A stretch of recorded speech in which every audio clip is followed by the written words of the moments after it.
Welcome back, mystery lovers. Today's case is going to keep you on the edge of your seat. The case of Mackenzie Lueck. Mackenzie Lueck was born on March 8, 1996.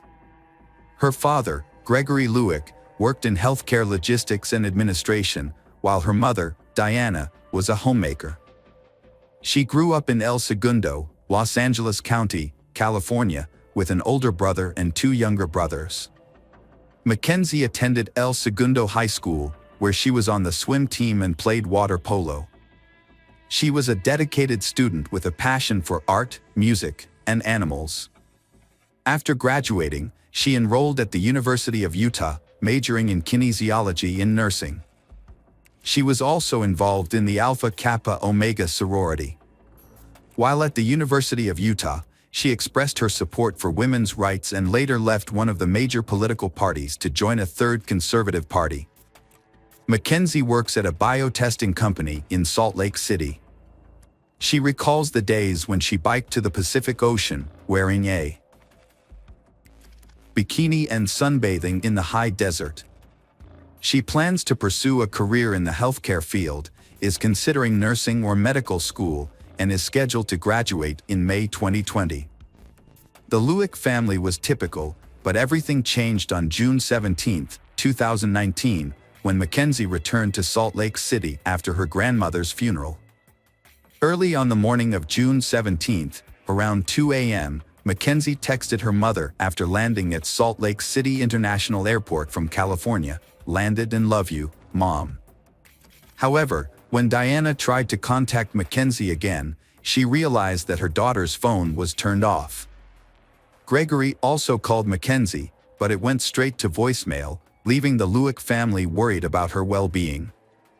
On June 20th, Mackenzie's parents discovered that her friends had not heard from her either. They reported Mackenzie missing to the Salt Lake City Police Department. Over the next 2 weeks, Mackenzie's family attempted to track her down from California. Members of Mackenzie's Alpha Kappa Omega sorority began searching for her in Utah. Together, they created a Find Mackenzie Lueck Facebook page to bring national media attention to the matter. Investigators are working to figure out what happened. They have video evidence showing Mackenzie at the airport. She was then taken by a Lyft driver to Hatch Park in North Salt Lake, about 13 miles from the airport. Investigators have also verified Mackenzie's cell phone information, confirming that she was at the park. Detectives have discovered that Mackenzie had been exchanging text messages with a stranger named Iola Ajayi. Mackenzie is believed to have met Iola through a dating website and agreed to meet. The last text message Mackenzie sent to Iola was at 2:58 a.m. Cell phone data showed that both Mackenzie and Iola were at Hatch Park, and at 2:59 a.m., Mackenzie's phone stopped transmitting location data, indicating that her phone was turned off. Detectives then tracked Iola's cell phone signal, leading them from the park to his home at 547 North 1000 West in the Fair Park neighborhood. Investigators determined that Iola's cell phone was at his home at 3:07 a.m., just 7 to 8 minutes after he picked up Mackenzie from the park. Based on this evidence, detectives decided to execute a search warrant at Iola's home because he was considered a prime suspect in Mackenzie's disappearance. During the search of Iola's residence, a neighbor reported a terrible odor coming from a gasoline-fueled campfire in Iola's backyard, next to a garage, on June 17th and 18th. Investigators impounded Iola's vehicle when they detected a strong odor of gasoline and found a red gasoline can in the trunk. They determined that Iola had purchased a similar can of gasoline at a local store on the morning of Mackenzie's disappearance, at 9 a.m. After Iola was arrested, investigators analyzed his cell phone records and located the phone in Logan Canyon, where Iola admitted to his attorney that he had buried Mackenzie's body on June 25th, between 2:30 p.m. and 4:30 p.m. Detectives conducted a thorough investigation of the area and discovered a disturbed dirt in a wooded area near a major road. There, they found the charred remains of a person. An autopsy conducted on July 3 identified the body as that of Mackenzie Lueck.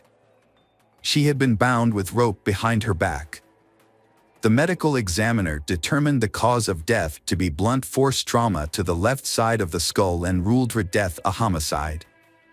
On October 7, 2020, Iola was convicted of first-degree murder and third-degree indignity in connection with Mackenzie's death. He was sentenced to life in prison without parole and an additional 5 years in prison for the indignity to Mackenzie's body. Iola was also charged with kidnapping another woman he met on a dating app in March 2018. The victim turned herself in after Iola was arrested for Mackenzie's murder. On October 7, 2020, Iola pleaded guilty to second-degree sexual abuse in connection with that case and was later sentenced to 1 to 15 years in prison. Iola was charged with 19 counts of sexual exploitation of a minor. These charges arose in August 2019 after police discovered multiple images of child pornography on his computer during the investigation into Mackenzie's death. The images, allegedly depicting children between the ages of 4 and 8, were discovered on July 2. Iola pleaded not guilty on October 1, 2020, and the charges related to the obscene act were later dismissed. The tragic loss of Mackenzie Lueck has shocked her loved ones and the nation. Her bright smile, zest for life, and dream of making a difference were taken from her in a senseless way. Nevertheless, Mackenzie's loved ones have come together to remember and honor her life. Her sorority friends remember her as a shining light, always ready to help and encourage. Through her art, music, and love for animals, Mackenzie's spirit lives on. Her story serves as a reminder to be vigilant and cautious, especially when engaging in online dating services. But more importantly, it reminds us of the value of life and the importance of cherishing every moment. Rest in peace, Mackenzie Lueck. Welcome back, mystery lovers. Today's case is going to keep you on the edge of your seat. The case of Dawn Hatcheney. Dawn Hatcheney was born on December 5, 1969, in Seattle, Washington. Her parents are Donald Tihara and Diana Parle. Her father, Donald, worked at a shipyard, and her mother, Diana, ran the household.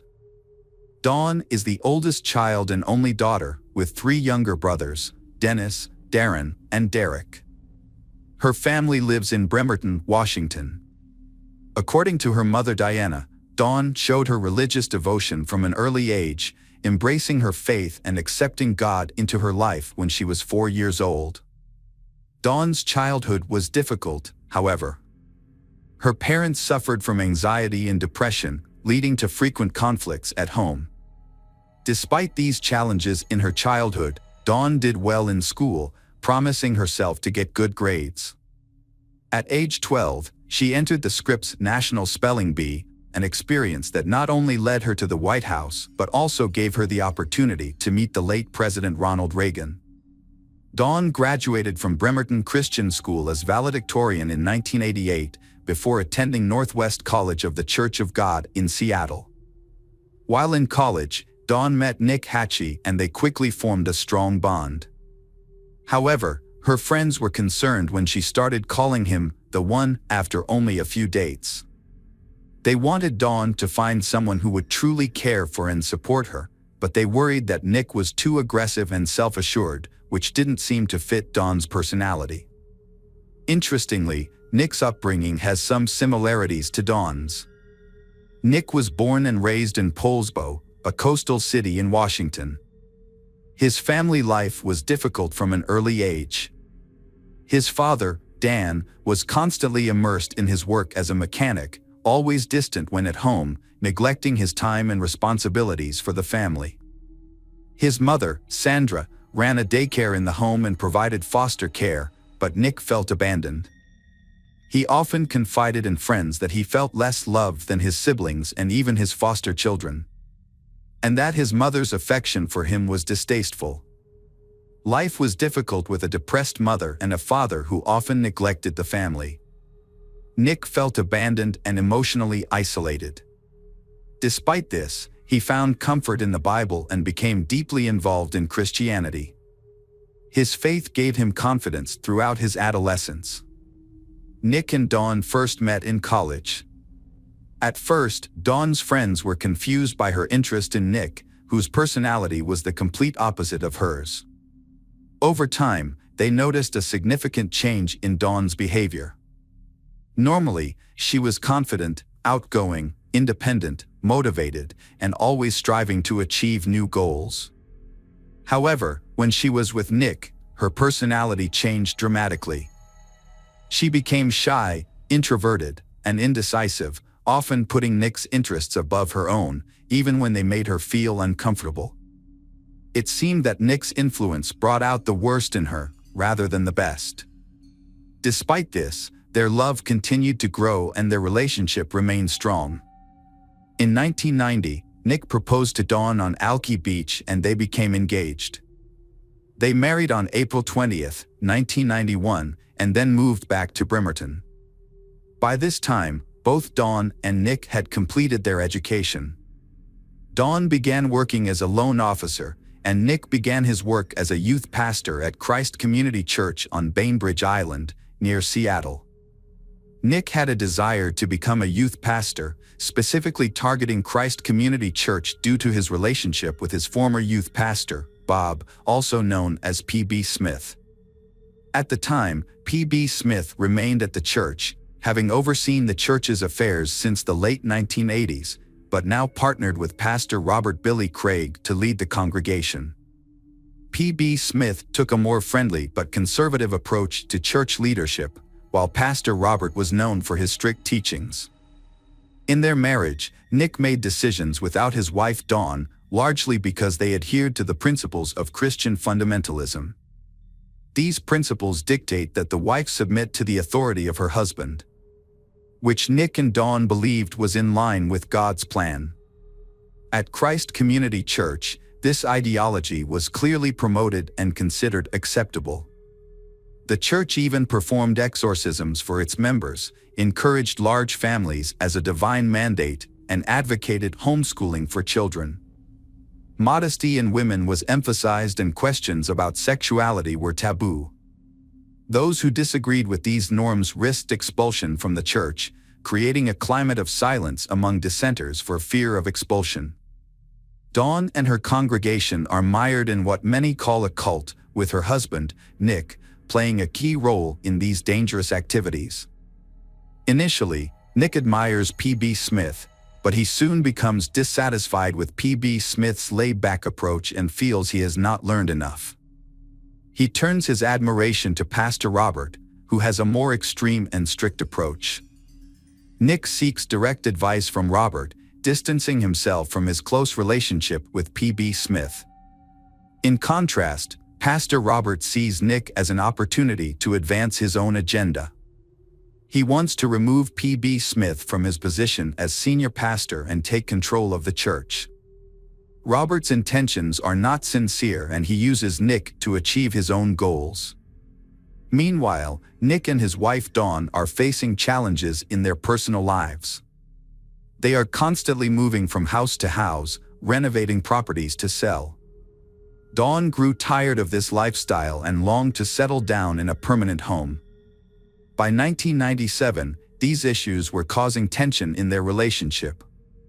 Nick found a house in need of repair in East Bremerton, planning to move in, renovate, and make it their home.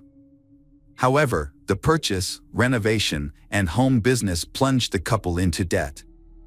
Although their relationship seemed perfect, with Dawn seemingly a supportive wife who agreed with Nick's plans, there were underlying issues that were not immediately apparent. At the same time, Nick was getting into more debt by frequently lending money to people in their church. Nick embarked on his ambitious project of establishing a Christian youth camp. Despite financial difficulties, his passion for the project kept him going. He searched for the perfect location in Jefferson County, confident that he would find the ideal location. His determination intensified when a congregant, a woman named Sandy Glass, asserted receiving a divine vision affirming that the property Nick had his eye on was destined to become the site of the youth camp he envisioned. Sandy Glass, then in her early 20s, had faced hardships in her life. She had lost her first boyfriend to illness and her father in a construction accident. Her brother was addicted to drugs. Sandy was married to Jimmy, a carpenter, and they were struggling financially. A stay-at-home mother, Sandy depended on Jimmy's income, but her tendency to overspend often led to arguments between them. These disagreements sometimes caused Jimmy to scream or retreat, spending hours at the bar venting his frustrations. To resolve their marital problems, the couple sought help from the church and began attending marriage counseling sessions led by Nick, who had been the church's marriage counselor for many years. However, many parishioners filed complaints with Robert about Nick's counseling style, feeling uncomfortable with the way he prioritized intimate and often sexual topics over other important issues. Because of their trust in P.B. Smith, who was still affiliated with the church, members felt that Nick would not have been entrusted with the role if he were not trustworthy. However, in the fall of 1997, Pastor Robert took over as senior pastor, a move that was fully supported by the church council, replacing P.B. Smith.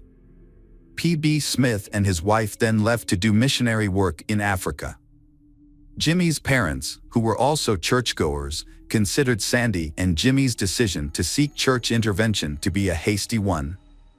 They even questioned Nick's qualifications and experience in guiding their son's marriage.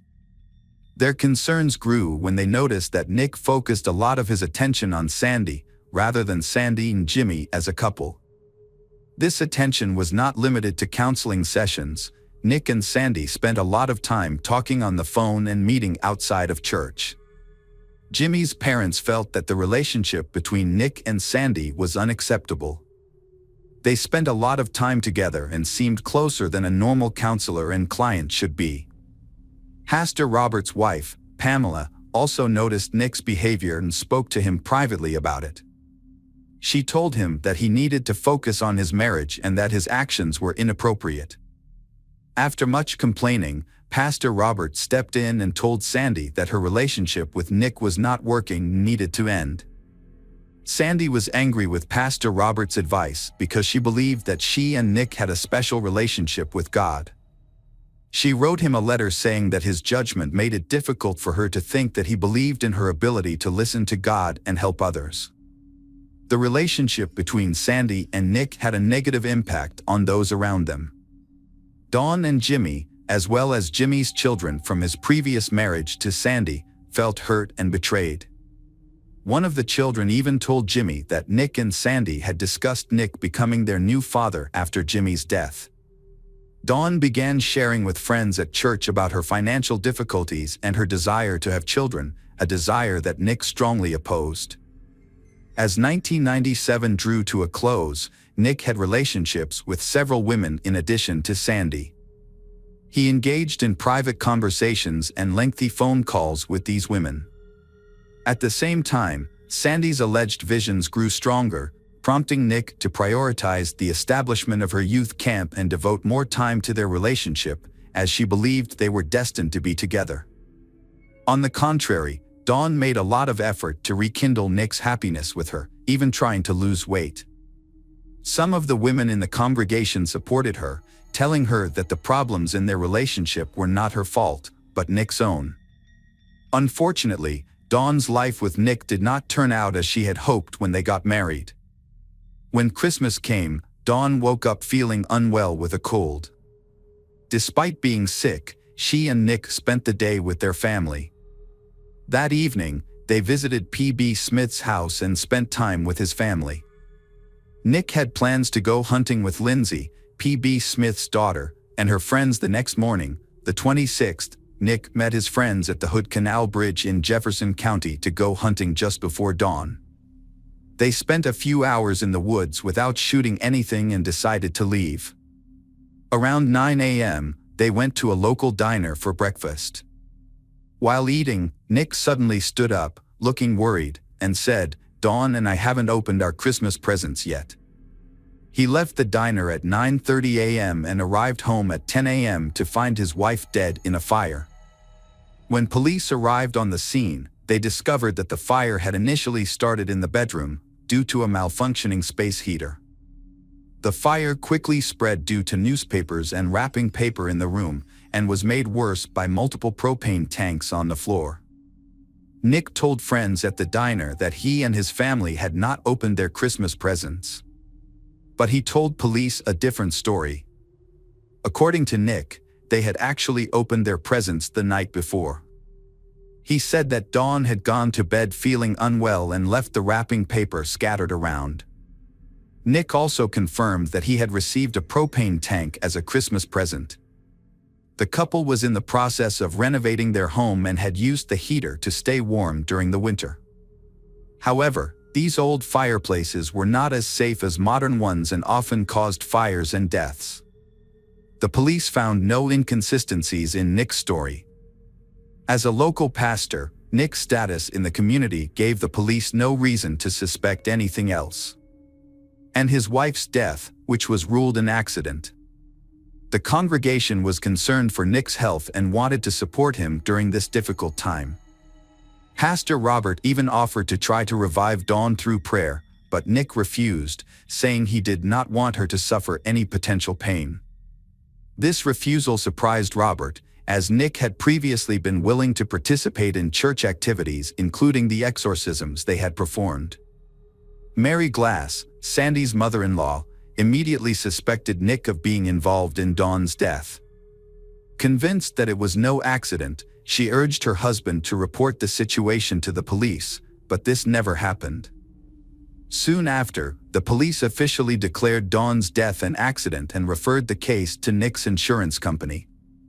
Nick began the process of collecting on Dawn's life insurance, which raised some suspicions from family and friends. They thought it was unusual for Nick to settle the insurance so quickly after Dawn's death, but they understood that the couple had significant debt and that Nick needed the money to pursue his plans for the youth camp. Some church members found Nick's way of grieving unusual, but they refrained from expressing concern, believing that everyone deals with grief differently. The church community came together to remember Dawn's life at her funeral.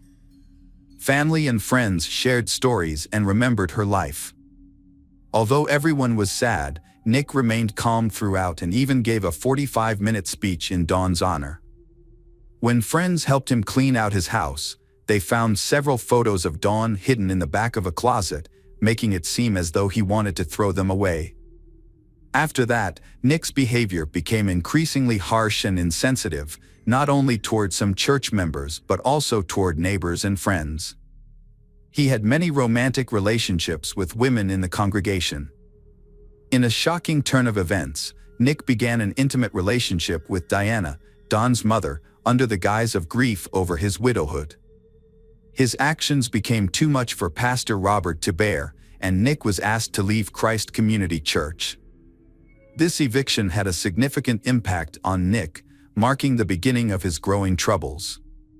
On April 10, 2001, Sandy and her attorney met with the district attorney.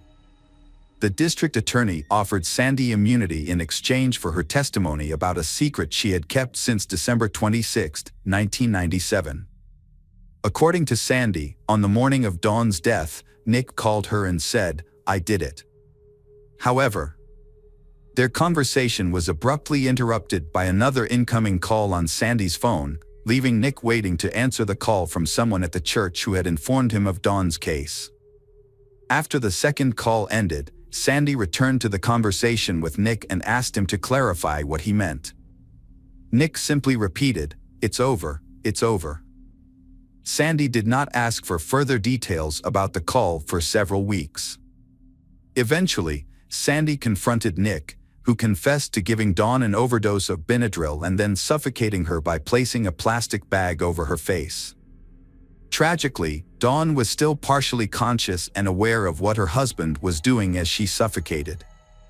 After she died, Nick carefully placed old newspapers and wrapping paper around the room, including under her body, and placed propane tanks near the bed. He then turned on the heater to burn and start the fire, in an attempt to destroy any evidence of the crime and make it look like an accident. Dawn's autopsy revealed no soot or carbon monoxide in her lungs or blood. The pathologist who examined Dawn ruled her death an accidental fire. They missed crucial evidence of carbon monoxide binding to red blood cells, suggesting that she had not been breathing during the fire. Despite having 5 times the normal amount of Benadryl in her system, the pathologist concluded that the amount was not enough to cause respiratory failure, arguing that even if Dawn had been drowsy, she would have reacted to the increased temperature. Notably, crime scene photos showed newspapers under Dawn's body, a disturbing detail that was largely overlooked. A fire marshal became suspicious and spoke to the police, but he had no authority to decide whether Dawn's death was accidental. Nick was arrested on September 12, 2001, in the Kinko's parking lot. He adamantly denied any involvement in Dawn's death and claimed the church was trying to frame him.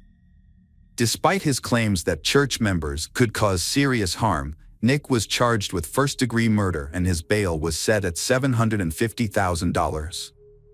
Sandy's account, when relayed to the police, added to the frustration over the nearly 4-year delay in considering Nick a suspect or making an arrest, and her reason for cooperating, stemming from anger over Nick's relationships with other women in the church. Church members reported Nick's strange behavior and inappropriate relationships when questioned. They were also upset that he did not buy a tombstone for Dawn after receiving the life insurance payout. On September 17, 2001, Nick pleaded not guilty in court. He claimed that the church had cursed him and that Pastor Robert had a dark influence beyond the understanding of the police. When Nick's trial began, Nick Hatcheny was charged with aggravated first-degree murder, which carries a sentence of life in prison without parole. Witnesses, including women who were involved with Nick and church members who had been counseled by him, shared their testimonies with the jury. These testimonies showed the major impact the church had on their lives, including experiences of visions and messages supposedly from God. Nick used these to control and manipulate them. P.B. Smith's daughter also testified, sharing how she met Nick through her father when she was a teenager. Nick seduced her, and they had sex after Dawn's death. This continued until she moved away about a year later. Doctors and forensic experts also testified, emphasizing that Dawn's body held important clues regarding her death. However, these indicators were ignored, as mentioned earlier, because Nick was a pastor. However, on December 26, 2002, 5 years after Dawn's tragic death, the jury deliberated for a day before returning a guilty verdict on first-degree murder against Nick Hatcheny. At his sentencing hearing on February 7, 2003, Nick addressed the court, which was filled with Dawn's loved ones. He continued to maintain his innocence, but also expressed remorse for his actions and sadness for his family's loss, saying that Dawn deserved better treatment. He was sentenced to life in prison. However, in 2007, an appeal to the state Supreme Court resulted in his life sentence being modified. The appeal argued that, because Dawn died as a result of Nick strangling her, the original charge of aggravated first-degree murder in connection with her death by arson did not match her actual cause of death. The defense argued that Nick therefore did not deserve a life sentence. Ultimately, the state Supreme Court ruled in favor of the appeal, changing Nick's sentence to 26 years in prison. While in prison, Nick was involved in many positive initiatives. He co-founded the Environmental Progress Reentry Network and introduced a waste management system that used vermicompost. Nick could be released from prison soon, as he is eligible for parole in 2025. Sadly, Dawn's life took a tragic turn. She thought she had found the right person, but the reality was very different. This led to a devastating betrayal and her heartbreaking death. Hello again, true crime fans, we've got another mysterious case to explore. The case of Polly Klaas. Polly Klaas was born on January 3, 1981, in Fairfax, California. She lived with her parents, Mark and Eva, and her younger sister Annie. When Polly was very young, her parents divorced. Afterwards, Polly, her younger sister, and their mother moved to Petaluma, California. Mark has started a new relationship after he and Eva divorced, and Polly gets along well with her father's new partner. After her parents got divorced, Polly made a conscious effort to maintain a good relationship with both her mother and father, helping to keep the peace within the family. As a child, Polly was described as quiet and innocent. Although she had few friends and was generally shy, she excelled in theater. Polly actively participated in school plays, community musicals, and often secured lead roles. Her passion for theater fueled her dream of becoming a talented actress in the musical theater field. Besides, Polly also enjoys having sleepovers at friends' houses or inviting them to her house. These sleepovers are usually with her close group of friends. On October 1, 1993, Polly invited two friends, Jillian and Kate, to her home for a sleepover. Her mother, Eva, agreed to let the girls spend the night. That evening, the three girls had dinner and spent the first few hours together without incident. When Eva started feeling unwell with a bad headache, she decided to go to bed, around 9:45 p.m., and asked the girls to wake her if they needed anything. Eva later said she took 2 sleeping pills and fell asleep after 11 p.m. She was suddenly awakened by Jillian and Kate screaming. The girls frantically told Eva that Polly had been taken by a man who broke into the house. Eva immediately called the police and then checked on her other daughter, Annie. She was in the room, and she didn't seem to know what was going on. When the police arrived, they questioned Jillian and Kate. According to the girls, they had been in Polly's room playing, trying on different costumes for Halloween. It was around 11 p.m. when Polly suggested it was bedtime, and her friends concurred. And when Polly went to get the inflatable bed from her mother, she met a man standing at the door. The man held a knife and was not wearing a mask.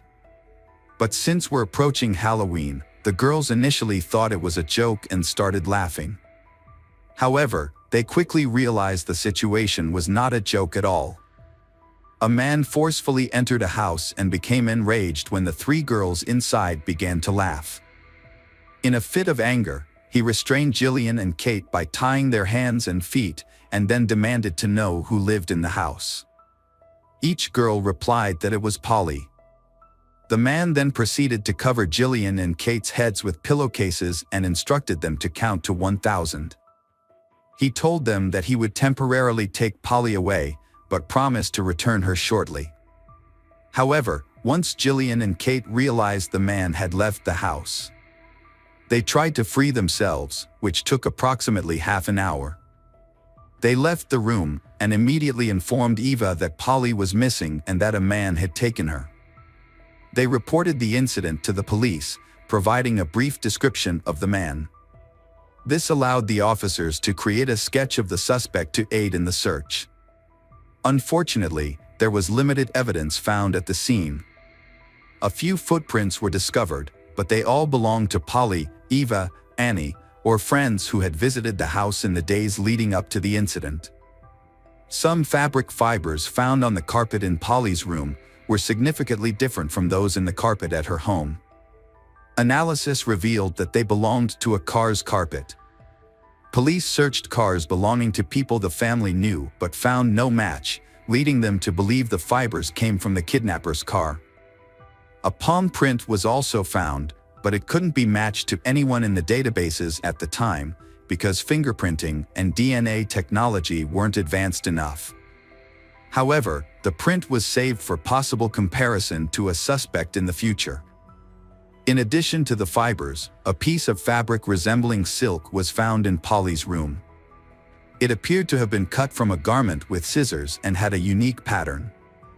The police believed this could be a valuable piece of evidence in the future.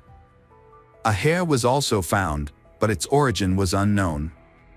The DNA technology weren't developed at the time prevented analysis, making it impossible to determine who the hair belonged to.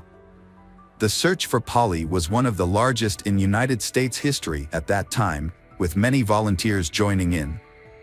Around 4,000 people, including police and volunteers, searched her neighborhood, vacant lots, and nearby estates for Polly. The police attempted to find the driver who resembled the sketch, but were unsuccessful. Time was of the essence, as police hoped to find Polly within 24 hours of her disappearance, after which it would be highly unlikely to find her alive. The investigation was handed over to the FBI, who also actively worked to find Polly as soon as possible. However, as each day passes, the chances of finding her alive diminish. The police asked people who lived nearby if they saw or heard anything unusual on the night Polly was abducted. Several neighbors reported seeing a suspicious man wandering around the neighborhood. Although he looked unusual, at the time, he did not cause any concern, so they did not contact the emergency services. It wasn't until police showed the neighbors the sketch of suspect, they realized it was the same person. To gather more information about Polly's disappearance, police interviewed every teacher and staff member at the school she attended. They focused on whether anyone knew the suspect or had any details about Polly's situation. However, none of them had any knowledge about the incident, and everyone had an alibi for the time of the incident. Additionally, none of the school staff matched the suspect's description. In their investigation, the police went as far as comparing fibers found at Polly's home with the car mats of the school staff's vehicles. But all of them do not coincide. With each passing day, the sense of desperation among the family, the authorities, and the public grew. They feared that the kidnapper posed a threat to society.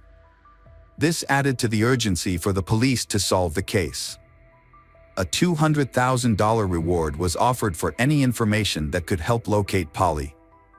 The reward was sponsored by actress Winona Ryder, who also held a press conference calling on the public to pray for Polly's safe return. Also, Polly's case happened in 1993, a time when the internet was still in its early stages of development. Law enforcement agencies, including the police and the FBI, were not yet familiar with using the internet to disseminate information or search for missing persons. 3 people from California took matters into their own hands and posted information about Polly on the internet. This included a picture of Polly, a sketch of her suspected kidnapper, and a reward advertisement for any useful clues. At the time, there was no social media. But the information still managed to spread and reach approximately 25 million people in the US. FBI investigators believe that social media can play a significant role in their investigation into Polly's disappearance. Although a large number of people are following the case online, but no clues from internet users could help solve the case. Nevertheless, the campaign has attracted a large number of volunteers and several call centers have been set up to handle the volume of calls received each day. As a result, families of other missing children reached out to the Polly family for support, hoping to find their own children too. It had been weeks since Polly's abduction, and investigators were growing increasingly frustrated. They had no new leads and had yet to identify the kidnapper, making DNA comparisons impossible. Just when things seemed bleak, Polly's father, Mark, received a phone call from a girl claiming to be Polly. She explained that she was at a hotel and that her kidnapper had temporarily left her alone, allowing her to make the call. The girl then hung up, and Mark immediately informed the police. Unfortunately, the FBI did not have tools to trace the call at the time, so they had to wait for another call, in the hoping it would give them the opportunity to trace the kidnapper's location. A few hours later, the second call came. It was the same girl who had spoken to Mark earlier. The police were able to trace this call but were surprised to find that it did not lead to a hotel, as the girl had claimed, but rather to a residential neighborhood. When officers arrived at the house from which the call was made, they discovered it was a prank call made by a teenage girl around the same age as Polly. The girl's voice was similar to Polly's, which was the reason behind the confusion. According to her, her friends had dared her to make the call. She wasn't arrested or taken to the police station, but her parents were asked to control her behavior and advise her against making such serious and false claims in the future. On November 28, 1993, about 2 months after Polly's disappearance, a woman contacted the police to report finding 3 suspicious items on her large plot of land. Upon further investigation by the police and FBI, they discovered 3 crucial pieces of evidence: a piece of silk identical to the one found in Polly's room, a pair of ballet ties that Eva reported missing on the night of Polly's disappearance, and duct tape. This led the police to speculate that Polly was likely in the area. The FBI uncovered more information that shed light on the case. On the day Polly went missing, the same woman had reported to the police that strangers had been frequently visiting her plot of land. The property didn't have a fence around it, despite signs indicating it was private. As a result, many strangers unknowingly trespassed on the land, with the owner often encountering intruders. However, one incident stood out, especially considering it occurred on the night Polly was abducted. On that evening, a man in a car drove onto the property, but his vehicle got stuck in the mud. The nanny, who looking after the homeowner's son, was the first to see the man but was too scared to approach him. The owner also chose not to approach the man due to a fierce look in his eyes, so they decided to call the police. When the officers arrived, they questioned the man, who claimed he was unaware he was on private property and promised to leave immediately. However, he asked for help pulling his car out of the mud. The police observed that the man was visibly nervous and sweating, appearing to be under the influence of a substance. But they were unable to administer a drug test and couldn't arrest him since he wasn't being violent. Finally, the policeman helped him get the car out of the mud, and the man drove away. The man's name was Richard Allen Davis, born in 1954 in San Francisco, California. Richard's childhood was marked by violence at the hands of his parents, particularly when he was 12 years old. This led to his parents' separation, and his mother completely disowned him, stating she wanted nothing to do with her son and leaving him in the care of his father. Richard's father was highly irresponsible, often leaving the house for extended periods of time, sometimes days, and leaving Richard alone. Richard sometimes stayed with neighbors or would seek out relatives. Richard started committing crimes when he was a teenager. He started stealing, got into fights, and spent several months in a reformatory school. At the age of 17, he committed a violent robbery that almost resulted in the death of the victim. The judge offered Richard 2 options: reform school or joining the U.S. Army. Richard chose to join the Army, but he was unable to maintain good behavior. As a result, he was dishonorably discharged after serving for less than 2 years. When Richard was approximately 20 years old, he was convicted of robbery, kidnapping, and received a 15-year sentence. However, due to good behavior, he was paroled after serving just 1 year. During that time, Richard was haunted by another charge. Many of Richard's friends believed he had killed a 19-year-old woman named Marlene, despite the police determining she had left willingly. Marlene's close friends suspected Richard was the culprit responsible for her death the night they attended a party together. Nonetheless, these allegations remained unsubstantiated rumors at the time. Richard was in financial trouble, and as such, he did not have a permanent home, leaving it unknown where he actually lived. The police issued an internal warning to officers, advising them to exercise extreme caution when interacting with him. Fearing Richard might flee California or even the United States, the authorities chose not to share any information with the media. Richard was ultimately arrested on November 13, 1993. He was driving under the influence and was stopped by a police officer. A breathalyzer test was administered, which Richard failed. Richard matching the suspect's description in the Polly Klaas kidnapping case. The police carefully approached Richard and arrested him for violating his probation due to he had violated his alcohol level while driving. However, the real reason for the arrest was the kidnapping. At the police station, Richard's true identity was revealed, and he was informed that he was under arrest in connection with the Polly Klaas kidnapping case. During the interrogation, Richard initially denied the charges but ultimately confessed to the crime. Further evidence, including a palm print matching the one found at the scene and fabric fibers from his car's carpet matching those found Polly's house, supported Richard's guilt. When questioned, Polly Klaas' friends identified Richard as the kidnapper. Moreover, an identical piece of fabric was found in Richard's car and on piece of land of the woman who had called the police, providing additional evidence against him.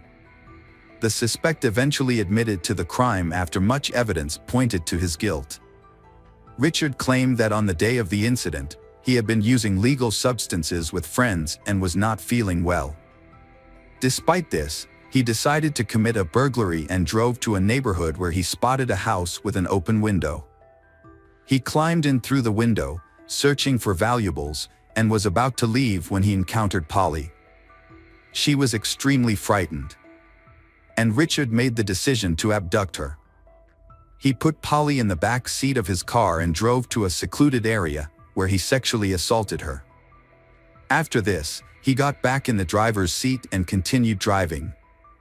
Eventually, Richard's car got stuck in the mud on private property, where a woman and her babysitter saw him with Polly in the back seat. The police arrived to help him, pulling the car out of the mud. Tragically, after they assisted him, Richard drove away and strangled Polly to death. He later revealed to the police the location of her body and them to begin a search. On December 4, 1993, approximately 2 months after Polly Klaas's disappearance, her body was discovered in a grave by the side of a highway, which was dug by Richard. A forensic examination was conducted and confirmed that the cause of Polly's death was strangulation, which was consistent with Richard's previous statements. The estimated date of death was roughly consistent with the day she went missing. With this evidence, Richard went on trial for kidnapping, murder, and rape. During the trial, Richard was given the opportunity to say a few words. In his statement, he apologized to Polly's family but also made the shocking accusation that her father had been sexually abusing her. According to Richard, Polly told him that her father's actions towards her were something Richard should not have done to her. This accusation angered Polly's father to the point that he became violent and was restrained by several people in the courtroom to prevent him from attacking Richard. Everyone was shocked by Richard's words, mainly because he showed no remorse for his statement, and many suspected that Polly's father had abused her. Despite no evidence to prove it, Richard was found guilty of Polly Klaas kidnapping and murder on June 18, 1996, subsequently received a death sentence in August. He attempted to appeal but was unsuccessful. In 2006, Richard was found unresponsive in his cell after overdosing on pills, but was revived and returned to prison. Richard's lawyer made an unsuccessful attempt to appeal the conviction to the Supreme Court in 2009. The Supreme Court upheld Richard's death sentence, with his attorney indicating plans to file further appeals. These ongoing appeals have led to a prolonged stay on death row. It is anticipated that once the appeals process concludes, the execution will proceed. Welcome back, mystery lovers. Today's case is going to keep you on the edge of your seat. The case of Dalia DiPolito. On a warm afternoon in Bond Beach, Florida, a man named Mohammed came to the police station to Welcome back, mystery lovers. Today's case is going to keep you on the edge of your seat. The case of Dalia DiPolito. On a warm afternoon in Bond Beach, Florida, a man named Mohammed came to the police station to report a disturbing incident. He said that a woman named Delilah had approached him and offered to hire him to kill someone. Although Mohammed did not provide Delilah's last name, the Bonn Beach police considered the information credible and began an investigation. They had to establish Delilah's full identity and find the husband she wanted to kill. With this limited information, detectives began an investigation to clarify the case and prevent a possible murder. To gather more information, the detectives decided to use the witness Mohammed to arrange a meeting with Dahlia. They chose the mobile gas station as the meeting location because, according to Mohammed, Delilah lived nearby. At the gas station, the detectives arranged several cars to monitor the meeting. Before Delilah arrived, they instructed Mohammed on what to say.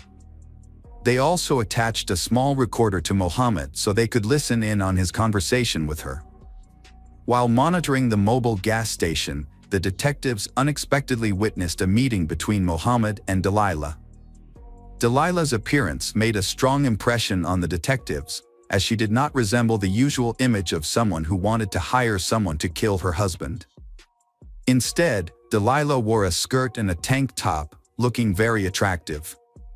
After the conversation, Delilah got into the car with Mohammed. At this point, Mohammed expressed his surprise, unable to believe that a woman like Delilah would lure him into a murder for hire. Mohammed asked Delilah if it was worth killing her husband. Delilah said yes, because she could not get a divorce. She was afraid that her husband would come after her if she tried to end the marriage. Delilah revealed her plan: after her husband was killed, she would go somewhere else, like Boca Raton, to create an alibi. Mohammed asked if anyone would suspect Delilah after her husband's death. She replied that no one would suspect her. The detectives were listening to a conversation between Mohammed and a woman. They were shocked to hear the woman calmly discussing hiring a hitman to kill her husband. This made the detectives shiver. As the conversation continued, Mohammed made specific moves on the woman. She showed Mohammed pictures of her husband so he could identify the target. The detectives were shocked by Delia's nonchalance about the consequences of her actions. She spoke so calmly that it sounded like she was discussing a normal business transaction, not planning a murder. However, detectives realized that they needed to gather more evidence to strengthen the case. She suggested to Mohammed that she would withdraw $1,000 in cash and pay him later. After concluding the conversation about hiring a hitman to kill her husband, she got back in her car and left the mobile gas station. Detectives followed her home to determine where she lived. Records showed that the address belonged to someone else named Dippolito, and police concluded that she had used a false name to hire a hitman to kill her husband, not Delilah as they had previously thought. Detectives ran a background check on the car Dahlia used to go to the gas station to meet Mohammed. They found that the car's registration was held by Mike Dippolito, Dahlia's husband. To their friends, Mike and Dahlia appeared to be a happy couple in love. They met when Mike was feeling bored and looking for a way to entertain himself. He surfed the internet and found a website that offered escort services. Mike decided to book a meeting, not knowing that this decision would change his life forever. When Mike's escort, Dahlia, arrives, he is immediately enchanted by her beauty. He finds her stunning and feels an attraction between them. They instantly connect and quickly fall into intimate conversation. Over the next few days, Mike and Dahlia's relationship deepens. They meet again and spend a week together. They have a great time together, and they realize that their feelings have gone beyond friendship. From there, Mike and Dahlia officially become a couple. After a few months of dating, Mike and Dahlia's relationship takes a significant step forward. During a visit to a local jewelry store, they unexpectedly looking at engagement rings. This leads to a deep conversation about marriage, a topic they had discussed before. Fascinated by the idea of building a future together, Mike decides to buy a ring for Dahlia. It was not only a gift, but also a symbol of his commitment to the relationship.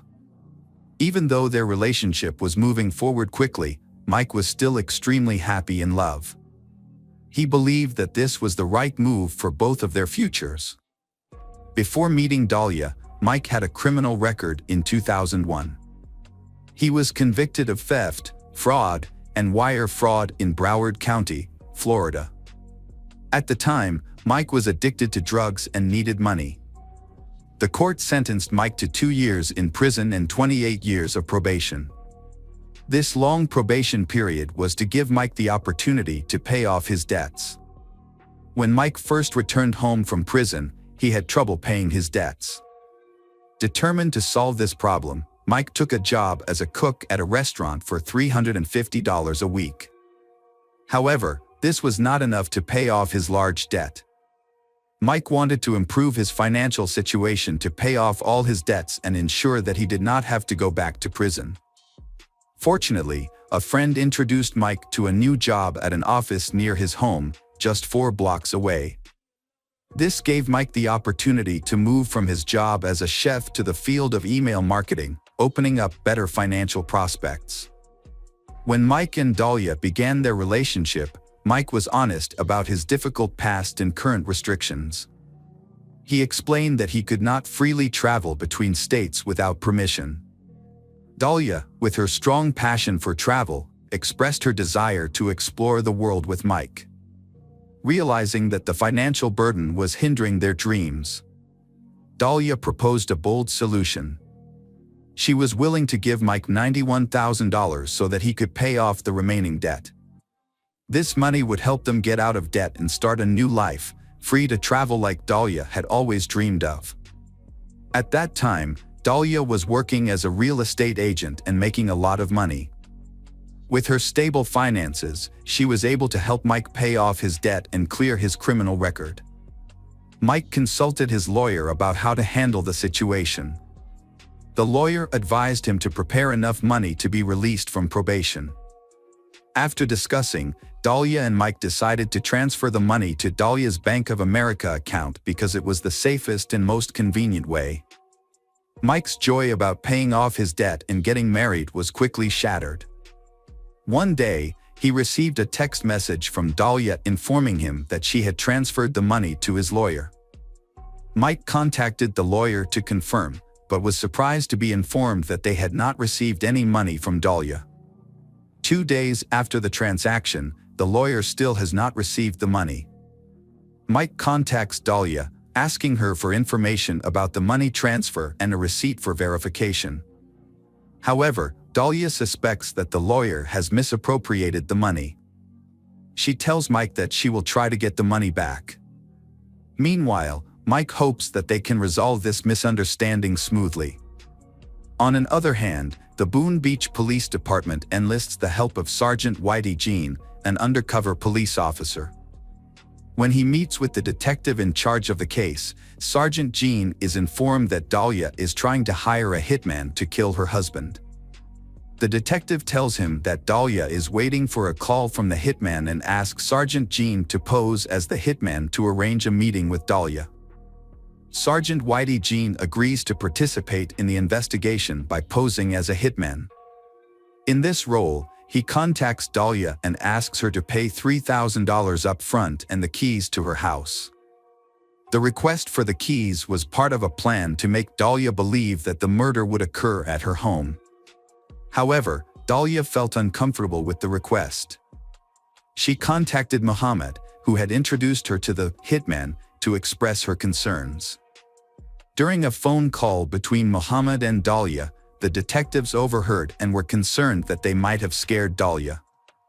They feared that Dahlia might change her plans and find someone else to kill her husband. However, on August 3, 2009, Dahlia met with Sergeant Whitey Jean in the CVS parking lot. Sergeant Whitey was working undercover, posing as a hitman. However, Dahlia did not have any money with her. Sergeant Whitey informed Dahlia that if he waited until after the murder to be paid, she would have to pay him $7,000 in cash. Sergeant Whitey Jean announced the assassination plan on Wednesday morning, citing the cover-up as a response to looting in the area. He revealed to Dahlia that he would stage a fake break-in to give the act the appearance of legitimacy. Whitey Jean made it clear that he intended to pretend to break into the house, then shoot Mike twice in the head. Sergeant Whitey Jean informed Dahlia that he would wait a few days before contacting her again after the murder of her husband. He explained that the police would be watching her closely after such a serious crime. Sergeant Whitey Jean emphasized that this wait was necessary to avoid suspicion and to keep the case secret. During the conversation, he also gave Dahlia the opportunity to back out of the hit-for-hire plan. But Dahlia asserted that she was absolutely certain and determined to carry out the plan to kill her husband, Mike. She revealed to Sergeant Whitey Jean that Mike walked his dog at a fixed time every morning and left the house unlocked when he left. This information was key to the plan to kill Mike. Dahlia also said she would be at the gym at the time of the attack, ensuring that she would not be home when Sergeant Whitey arrived to carry out the plan. Sergeant Whitey Jean asked Dahlia to be at the gym by 6 a.m. He announced that he would be at Dahlia's house at 6:30 a.m. After finishing his conversation with Dahlia, Sergeant Whitey Jean was shocked by her cruelty. Although he had met many people in his work, he had never met anyone as cruel as Dahlia. The detective thought that creating a fake crime scene at Dahlia and Mike's house was important to see Dahlia's reaction. On the day of the attack, around 5:30 a.m., Dahlia told Mike that she was going to work out. Mike agreed but found it strange because Dahlia had never worked out so early. However, he did not think much of it and continued with his normal morning routine. The detective followed and confirmed that Dahlia had gone to the gym. This provided the evidence the detective needed to continue with his plan. However, before he could proceed with setting things up at Mike and Dahlia's house, the detective needed to inform Mike of the current situation. About 30 minutes after Dahlia left the house to go to the gym, there was a loud knock on the door. Mike rushed to open the door and was surprised to see a group of police officers standing in front of the house. He was shocked and confused and asked what was going on. A detective walked in and told Mike some shocking news. His wife had hired a hitman to kill him. However, the hitman was actually an undercover cop assigned to expose Dahlia's plot. The detective further explained that the whole situation was an elaborate plan set up to catch Dahlia in the act of hiring a hitman to kill her husband. Mike was shocked when the police came to his house and informed him that his wife, Dahlia, had hired a hitman to kill him. After calming down, the detectives emphasized the urgency of the situation and asked him to leave the house immediately. They quickly took Mike to the police station for safety. The detectives created a fake crime scene at Mike and Dahlia's house. They put up police tape and turned on the police car lights to make it look like a real crime scene. After they were ready, a detective called Dahlia and told her that the police were at her house and needed to talk to her about a matter involving her husband. The detective asked Dahlia to come home and answer some questions. After speaking with the detective, Dahlia returned home and was shocked to find that her house had become a crime scene. Police tapes surrounded the house and police cars were parked everywhere. When Dahlia asked the detective about the situation, she was informed that the police had received a report of a murder at her house, accompanied by gunshots. The detective then gave her the shocking news that a search of the house had turned up the body of her husband, Mike. This information shocked Dahlia. She burst into tears as soon as she heard the news of her husband's death. However, the detective, who was experienced in announcing the death, noticed that Dahlia's reaction was unusual. Although she appears to be crying, the detective does not see any tears on her face at the police station. The detective begins the investigation by asking Dahlia about the people who may have been involved in her husband's death. The detective's goal is to get Dahlia to admit that she hired someone to kill her husband. The detective tells Dahlia that her husband was shot twice in the head and died. Dahlia is confident that Mike will not open the door to strangers. She explains that Mike is currently on probation for securities fraud and is trying to complete his probation. However, This is difficult because the community is not supportive of Mike's upcoming release due to the amount of debt he owes. Despite this, Dahlia insists that their marriage is stable. During the investigation of Mike's husband's murder, the police interrogate her. Mike watches the interrogation from another room. The detective informs Dahlia that they have the facts of the case and will begin investigating. They then led Sergeant Whitey Jean into the room, handcuffed, and asked Dahlia if she knew him or had met him before. Dahlia firmly denied any connection to Sergeant Whitey Jean. After the police escorted Sergeant Whitey Jean out of the room, the detective informed Dahlia that she was under arrest for attempted murder. The detective further explained that the man Dahlia had hired to kill her husband was actually an undercover police officer. As a result, Dahlia was arrested for her crime. While Dahlia was in custody, the police allowed Mike, Dahlia's husband and the victim of the attempted murder, to see her. When Dahlia saw Mike, she tried to call him back, but Mike refused, saying that he could not help her in this situation. In fact, Mike wanted Dahlia to admit to plotting to kill him, but she still firmly denied her actions. On April 26, 2011, Dahlia DiPolito's trial was held in Palm Beach County District Court. Dahlia was charged with conspiring to hire someone to kill her husband, Mike. During the trial, Mike testified against his wife. He testified for 3 consecutive days. Dahlia's defense attorney argued that the plan to kill Mike was just a publicity stunt for a reality television show. They claimed that Mike had agreed to participate and helped orchestrate the plot. However, Mike denied all things. He claimed that he had no knowledge of or involvement in any such plan. Mike stated that he had no interest in participating in a reality television show and would never waste money or put himself in danger for that purpose.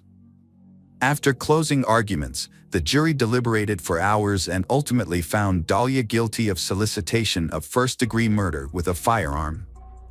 When the verdict was announced, Mike had mixed feelings. He was relieved that Dahlia was serving a 20-year prison sentence, a fair sentence for her serious crime. At the same time, he was relieved that he could finally move on with his life, knowing that justice had been served. After Dahlia was convicted of solicitation of first-degree murder with a firearm, her lawyers appealed. They argued that the jury's verdict had been influenced by an unofficial tip. Specifically, a juror had commented that Dahlia had tried to poison Mike's Starbucks drink. However, this information was never introduced into evidence at trial. By law, juries are only allowed to evaluate evidence that is formally presented in court. As a result, the Court of Appeals overturned Dahlia's conviction and decided that she was entitled to a new trial. Mike was surprised to learn that there would be a second trial for Dahlia, even though she had been convicted of conspiring to kill him. In December 2016, the state held a second trial, believing that they had enough evidence to prove that Dahlia had incited her husband to kill her. However, the outcome was not as expected when the jury could not reach a consensus. Ultimately, the judge decided to hold a new trial. Dahlia faced a third trial in June 2017. After the trial, it took the jury just 90 minutes to reach a final verdict. They found Dahlia guilty and sentenced her to 16 years in prison. In September 2019, Dahlia Dito asked the Florida Supreme Court to review her 2017 conviction. However, the court denied the request without comment. After Dahlia was convicted, her defense team attempted to take the case to the U.S. Supreme Court for review. However, in February 2020, the court declined to take it. Despite this, Dahlia DiPolito's attorneys told the press that they were undeterred and were still determined to overturn the conviction. They revealed plans to petition a federal judge for a third review of Dahlia's trial on constitutional grounds. The attorney said this was Dahlia's last chance to secure a new trial. Despite serving her sentence, Dahlia was respected in prison for her strong faith. She organized a Bible study group in prison, which was praised by her fellow inmates. Before going to prison, Dahlia had a young son who visited her regularly. The boy is now living with his grandmother until Dahlia completes her sentence. According to her lawyer, the separation has been heartbreaking for Dahlia because she misses her son very much. Hi everyone, thanks for returning. Let's unravel another perplexing mystery. The case of Heidi Firkus. Heidi Firkus was born on December 14, 1984, as the youngest child and only daughter among the 3 children of John and Elinda Eriksson. She lived a fulfilling life, known for her cheerful personality and artistic talents. After graduating from high school in 2003, Heidi attended Northwestern University in Roseville. She was a regular at Calvary Chapel, where she had been involved since childhood. At church, Heidi met Nick Firkus. They both became youth group leaders, serving the community with dedication and passion. Nick was born on February 25, 1983, to Julie and Steve Firkus. He is an ambitious and dynamic young man, working as the CEO of a reputable carpet cleaning company. Nick is known for his well-rounded personality and good work ethic. He found his ideal partner in Heidi, whom he met at Calvary Chapel. In 2005, Nick and Heidi, then 22 and 20, were married at the church where their love began. The wedding took place surrounded by family and friends. To outsiders, their marriage seemed perfect. They both loved traveling and cycling, were active in church activities. Heidi began working at her father's financial services company in an administrative role. Their relationship seemed to grow stronger over time. However, their lives were not what they seemed.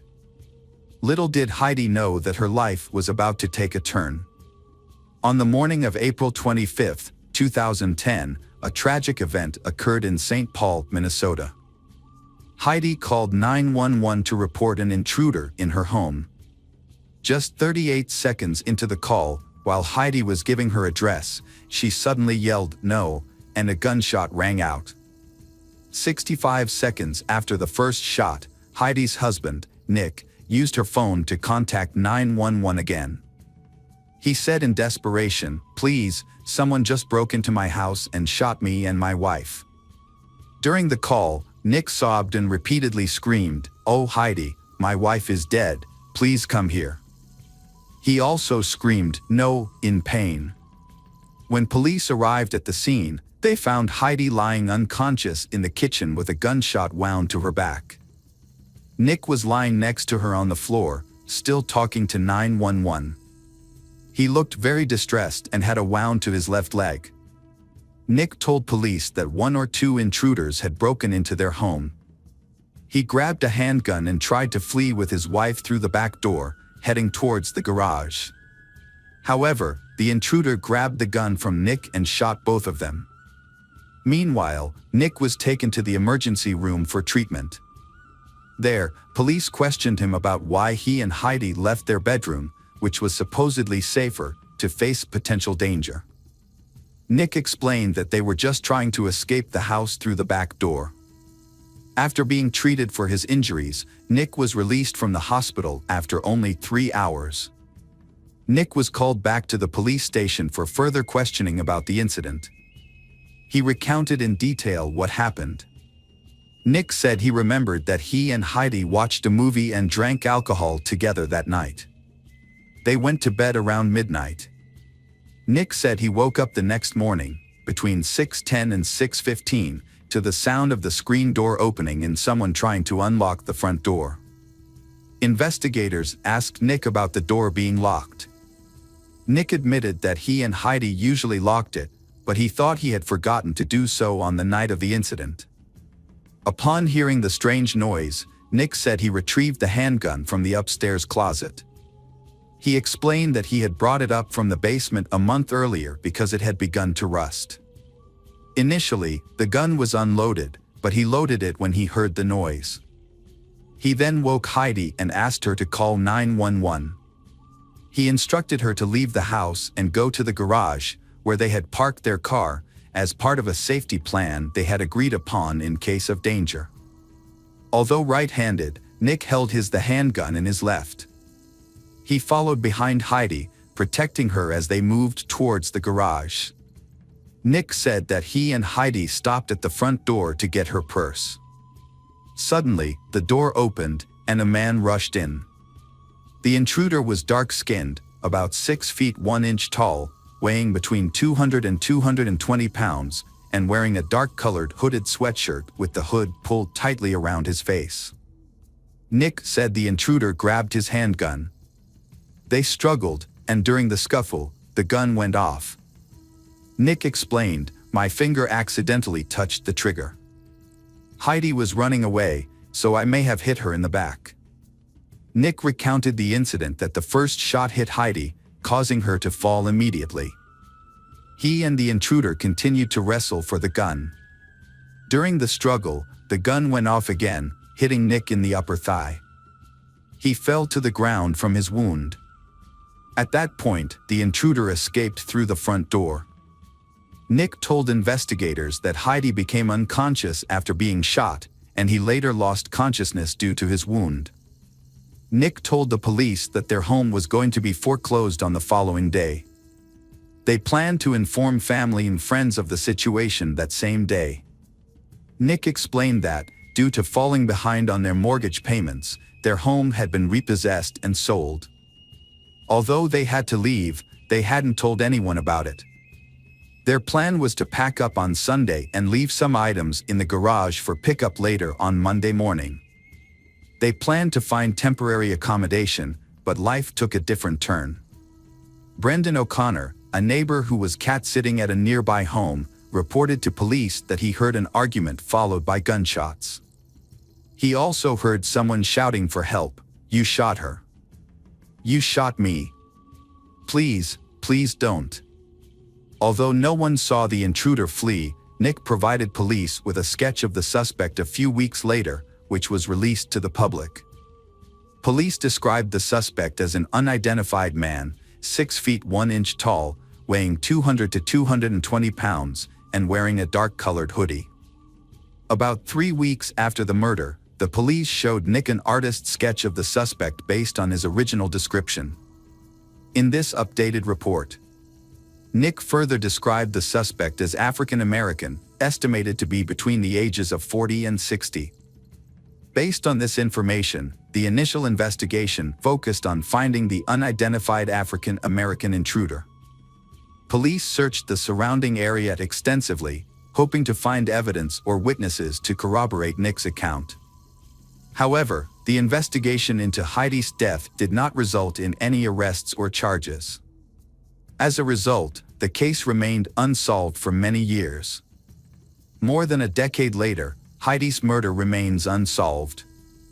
Nick appears to have moved on with his life, marrying Rachel and starting a family.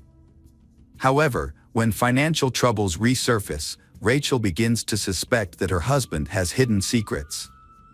Nick's reluctance to discuss his finances makes Rachel even more curious. She begins to dig deeper and discovers irregularities in Nick's past. These discoveries make Rachel question everything she knows about her husband, including his possible involvement in Heidi's death. Rachel is unaware of the couple's financial troubles, similar to Heidi and Nick's situation years ago. Concerned, Rachel contacts the authorities, bringing attention to the case. Investigators then focus on Rachel Furcus, Nick's second wife since 2012. While speaking to the authorities, Rachel reveals that she divorced Nick in 2019 due to his worsening financial problems. She also recorded an argument with Nick about his affair before their divorce. "He definitely did the same thing he did with Heidi," Rachel told investigators. "I saw a letter warning us that we hadn't paid our property taxes and were at risk of being evicted in 2020 if we didn't pay."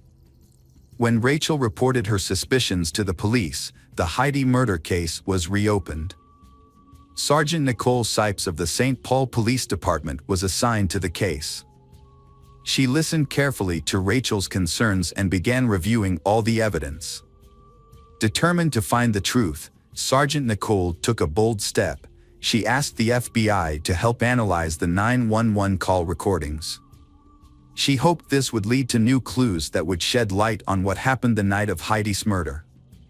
After a thorough examination of the recordings, the FBI found no evidence of a third party being involved. This was surprising because it contradicted Heidi's husband's previous statement to the police. Sergeant Nicole and her team were puzzled by this new information. If Heidi and her husband were the only ones in the house, then what exactly happened between them that led to her death?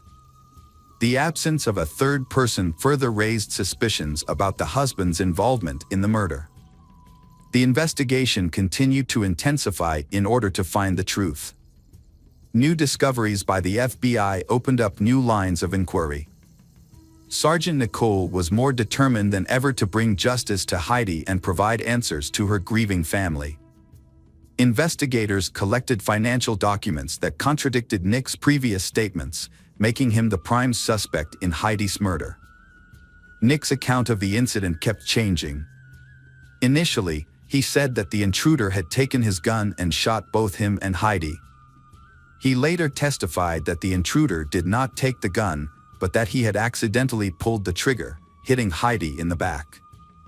After a thorough investigation, investigators found no signs of a break-in, such as overturned furniture or marks on the walls. The forensic analysis of the scene did not match Nick's account of the incident, especially regarding the direction in which the bullet struck Heidi. Additionally, Heidi did not mention seeing the intruder in the 911 call. The lack of evidence of a break-in made investigators suspicious. They believed it was part of Nick's plan to cover up his role in Heidi's death. As a result, an arrest warrant was issued for Nick on May 19, 2021, more than 10 years after Heidi's death. SWAT arrested Nick at his home in Mounds View.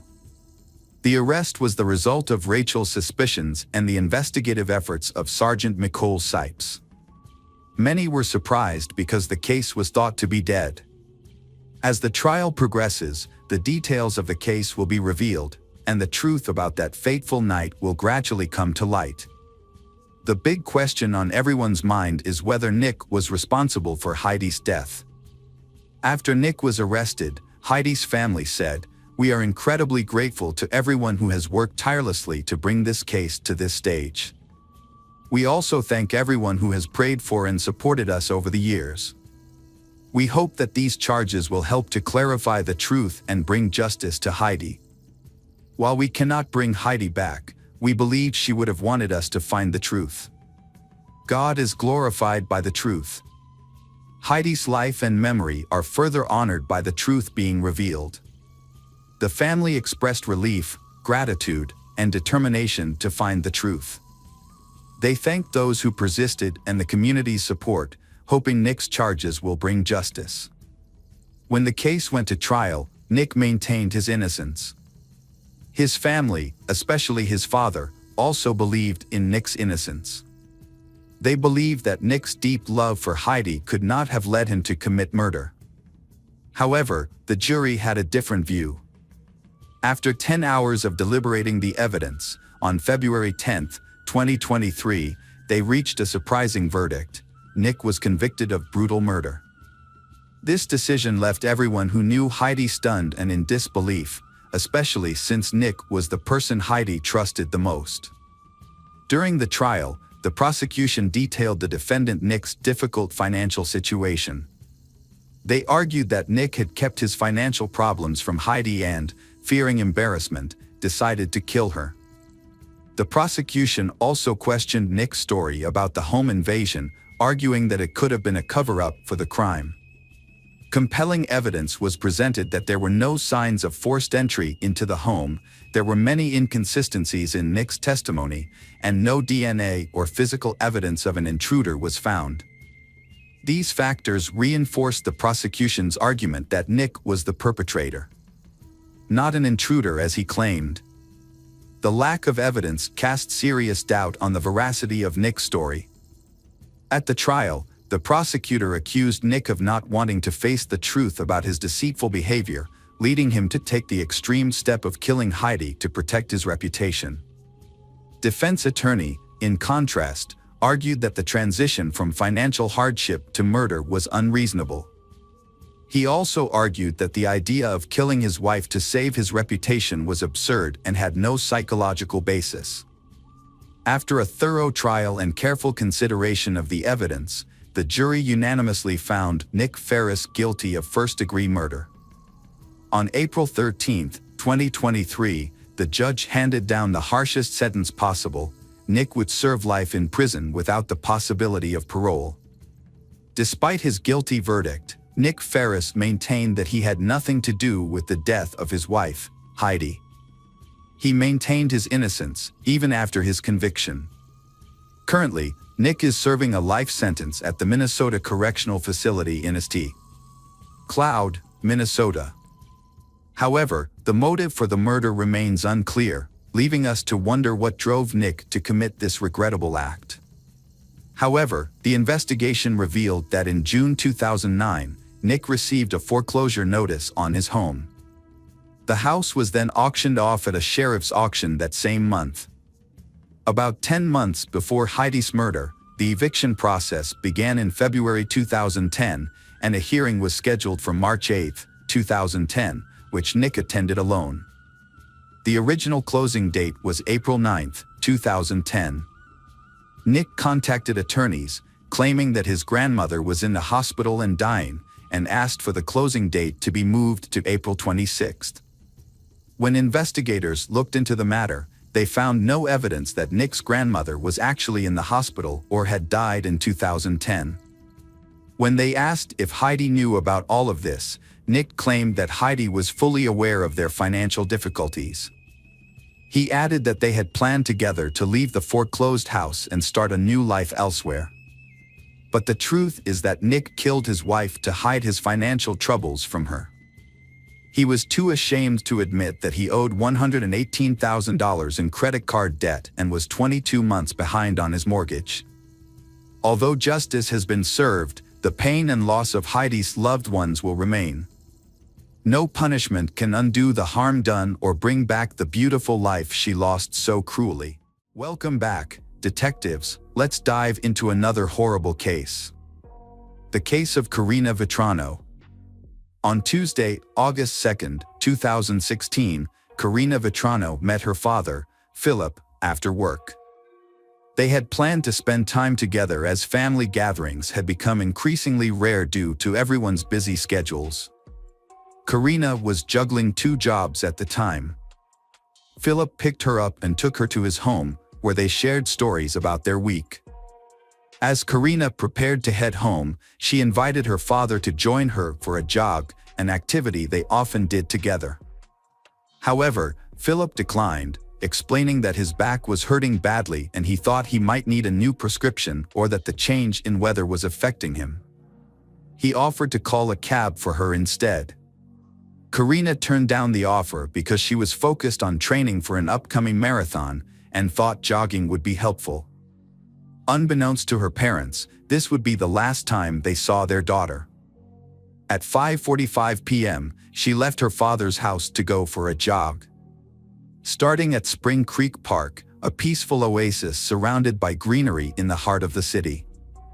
Large parts of the park are inaccessible due to dense bush and swamps, so Karina's father, Philip, advised her to run her usual route to avoid strangers and unexplored paths. However, Karina's desire for solitude led her to disregard her father's advice. She wandered into a deserted, grassy area. Karina's tranquil moment was short-lived. A severe pain struck the back of her head, and she collapsed. This careless decision proved fatal for she. 2 hours had passed since they bid farewell to their youngest daughter, and she was nowhere to be found. The Philip household became enveloped in anxiety and uncertainty. She should have returned home by now or at least responded to her parents' calls, as she had promised to carry her cell phone with her. Karina's father sensed something was wrong and decided to seek help from his neighbor, who happened to be the chief of the New York City Police Department. Since they had a good relationship, the chief knew Philip wouldn't contact him without a valid concern. After that, Karina was reported missing, and police launched a search for her, focusing on the park area and surrounding streets. Experienced canine units were brought in to aid in the search. It's well known that the first 24 hours after someone vanishes are the most critical and revealing. To maximize the chances of finding the missing person, law enforcement utilized every resource available. Meanwhile, Philip, along with a group of volunteers, conducted his own search for his daughter. He thoroughly scoured the park, making phone calls as he searched. As dusk fell, Philip spotted something in the grass and walked towards it. As he approached, he recognized Karina's phone and hoped she might have just misplaced it. However, as he cautiously made his way through the thicket towards the police officers, he stumbled upon something in the grass. He then stumbled upon the partially undressed body of a female corpse lying face down. Philip turned the body over and was met with a devastating sight. It was the face of his daughter, Karina. A heart-wrenching scream burst from Philip's chest as he realized the unthinkable. It turned out his daughter Karina hadn't lost her phone as he initially thought. The truth was far more devastating. Karina had lost her life. The police rushed to his side as he let out a desperate cry. They gently pulled him away from Karina's body, explaining that the area was now a crime scene and everything needed to be protected as evidence. The silence of the car ride home was oppressive, punctuated only by Mr. Philip's tormented thoughts. He was consumed by the daunting task of breaking the news to his wife about their daughter's tragic passing. Memories of Karina's life flooded his mind. He remembered the day she was born, July 12, 1986, in Queens. From a young age, Philip had been incredibly proud of his second daughter, Karina. She was a model child, obedient, well-mannered, and diligent in her studies. One of his fondest memories was taking the little girl to school for her first day. Karina's academic prowess had led her to earn a master's degree in speech pathology from St. John's University, a testament to her hard work and determination. Karina always wanted to help children, particularly those with autism. Additionally, she was a talented individual with a variety of interests, including traveling and writing. She was also an avid sports enthusiast, with a special fondness for running. Her and her father's similar passion for running brought them closer together. Philip remembered how he had protected her from those who were courting her, not wanting anyone to hurt her. He hoped that one day she would find true love and build a strong family like his own, giving him and his wife wonderful grandkids. As Mr. Philip approached his home, he felt the weight of his emotions. Taking a deep breath, he mustered the strength to put on a brave face. He knew his family needed him to be strong. His wife met him at the door and saw the pain in his face. She didn't need him to say a word, she immediately understood what was wrong. She rushed to his side, embracing him as she burst into tears. Karina's loved ones were understandably shocked and distraught when they learned about her sudden death. It was difficult for them to accept the brutal nature of the attack. The investigation revealed that Karina had put up a fierce struggle. Her clenched fists were proof that she had resisted her attacker until the very end. Injuries such as bruises and abrasions were found on her body, and her athletic clothes were torn. The autopsy revealed that Karina's death was ultimately caused by asphyxiation. However, her skull had also suffered blunt force trauma, likely from being hit with a stone. A visible mark on her neck further confirmed the violent nature of the attack. The forensic examination supported the police's initial suspicions, indicating that the crime was both deeply personal and extremely brutal. Further evidence of the struggle was found under Karina's fingernails. Dirt and grass were found embedded under her nails, indicating she attempted to pull away from her attacker. Specialists also examined her mouth, discovering that several of her teeth were cracked and knocked out, indicating that she had bitten down in self-defense. Karina's neck showed multiple scratches, evidence of the intense struggle she went through. Her attacker's grip had been unrelenting, prompting Karina to grab at her attacker with all her might in an attempt to force them to let go.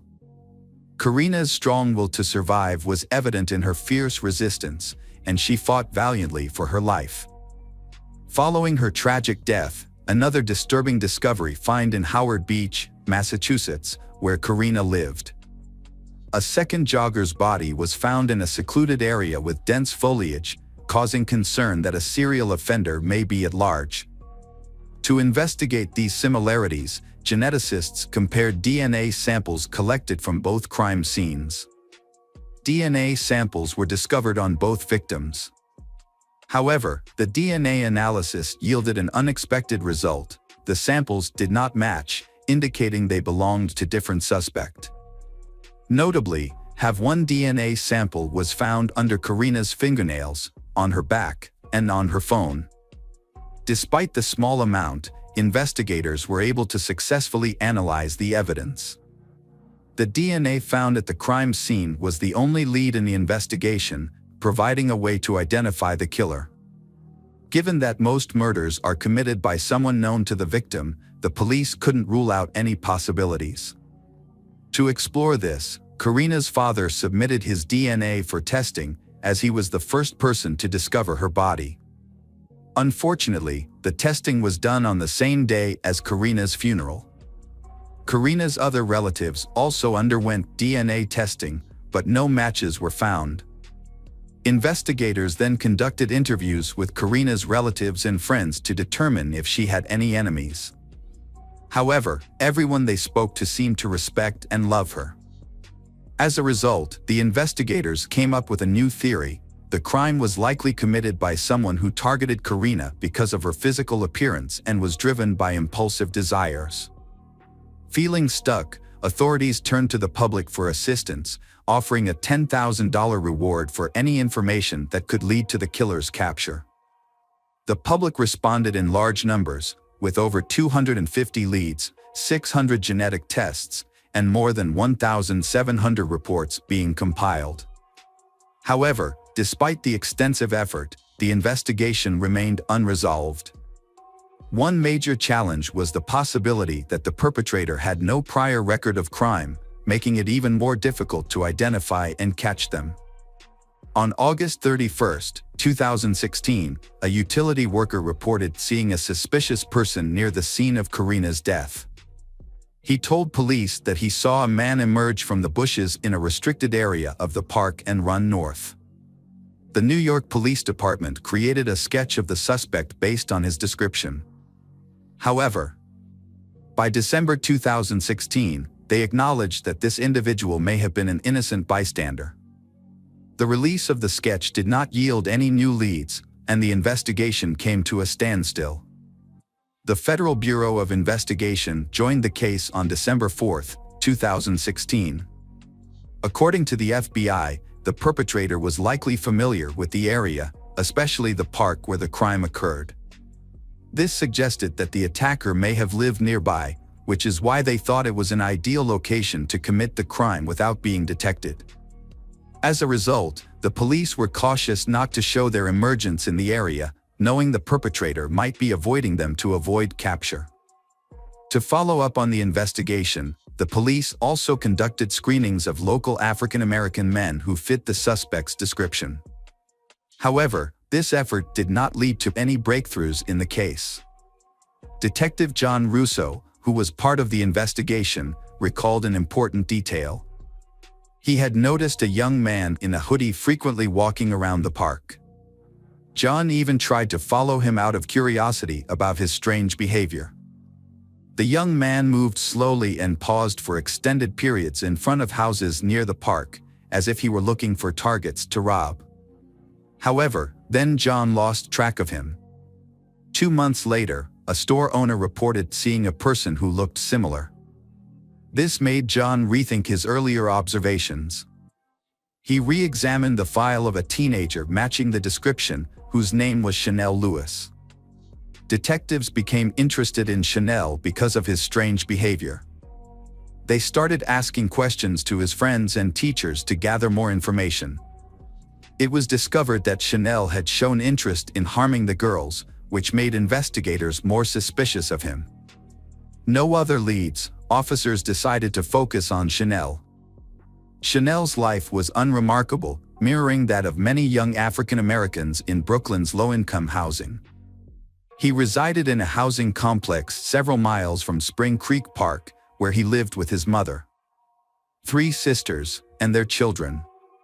Chanel was unemployed, but despite being diagnosed with paranoid schizophrenia, he managed to graduate from a private school catering to students with emotional and behavioral challenges.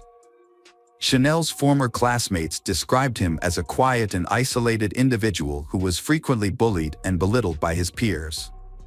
He had no close friends and was often ridiculed for his appearance and clothing choices. However, after being teased, Chanel would typically smirk and walk away, rather earning him the derogatory nickname African Lizard. Not everyone saw Chanel in a negative light, though. A classmate named Danielle remembered him as intelligent, with good grades, who would occasionally share amusing videos with her on the bus. Danielle never witnessed Chanel displaying cruel behavior. According to some sources, Chanel once claimed that he wanted to slit the throats of all the girls in high school. He then asked, "What if he bring a knife to school?" However, Dr. Edward Dana, the executive director of Lewis's school, asserted that Chanel never harmed anyone during that time, nor was he disciplined. Despite this, Chanel struggled with bullying during his teenage years, which left him traumatized. Nevertheless, he aspired to work in social services, driven by a desire to help people in distress. Whenever conflicts arose at home, he would often take long walks, frequently visiting a local park. Chanel had a few minor run-ins with the police. 2 incidents occurred in the Spring Creek area for ordinance violations, and another took place in May 2016 for urinating in public. In another incident, a store owner reported he for loitering with a crowbar, but responding officers released him after checking his ID and finding no prior incidents. The police kept this information on record. It was later discovered that during the time of Karina's death, Chanel was not at home. After an argument with his family, he had gone to the park. Upon his return, his appearance was disheveled, with torn clothing and visible bruises and abrasions. Chanel's mother inquired about what had happened, and he claimed he had been attacked. His account matched the timeline with a witness's description of a man fleeing the park. Additionally, on August 3, 2016, Chanel's father, a former school principal, took him to the hospital for treatment of severe wounds, most of which were cuts, and he also had an injured hand. The investigators reviewed the medical records from that day and found the story plausible. On February 4, 2017, Chanel was brought to the police station and voluntarily provided his DNA for analysis. Would a perpetrator willingly do this? Detectives wondered. The interrogation began on the morning of February 5. He admitted that he was indeed in the park around 5 p.m. on August 2, 2016, but clarified he was walking on dirt paths, not through the thickets, and listening to music. He confessed to encountering a young woman jogging with her phone in her hand. When asked by detectives if something happened when he encountered her, Chanel nodded and quietly said yes. Chanel's vague answers to investigators left everyone confused. He eventually said he was angry and that what happened happened. Investigators were skeptical of this confession, as it could raise questions for the jury at trial. They hoped Chanel would provide more details. Chanel explained that he had gone for a walk in the park to clear his mind after a family argument.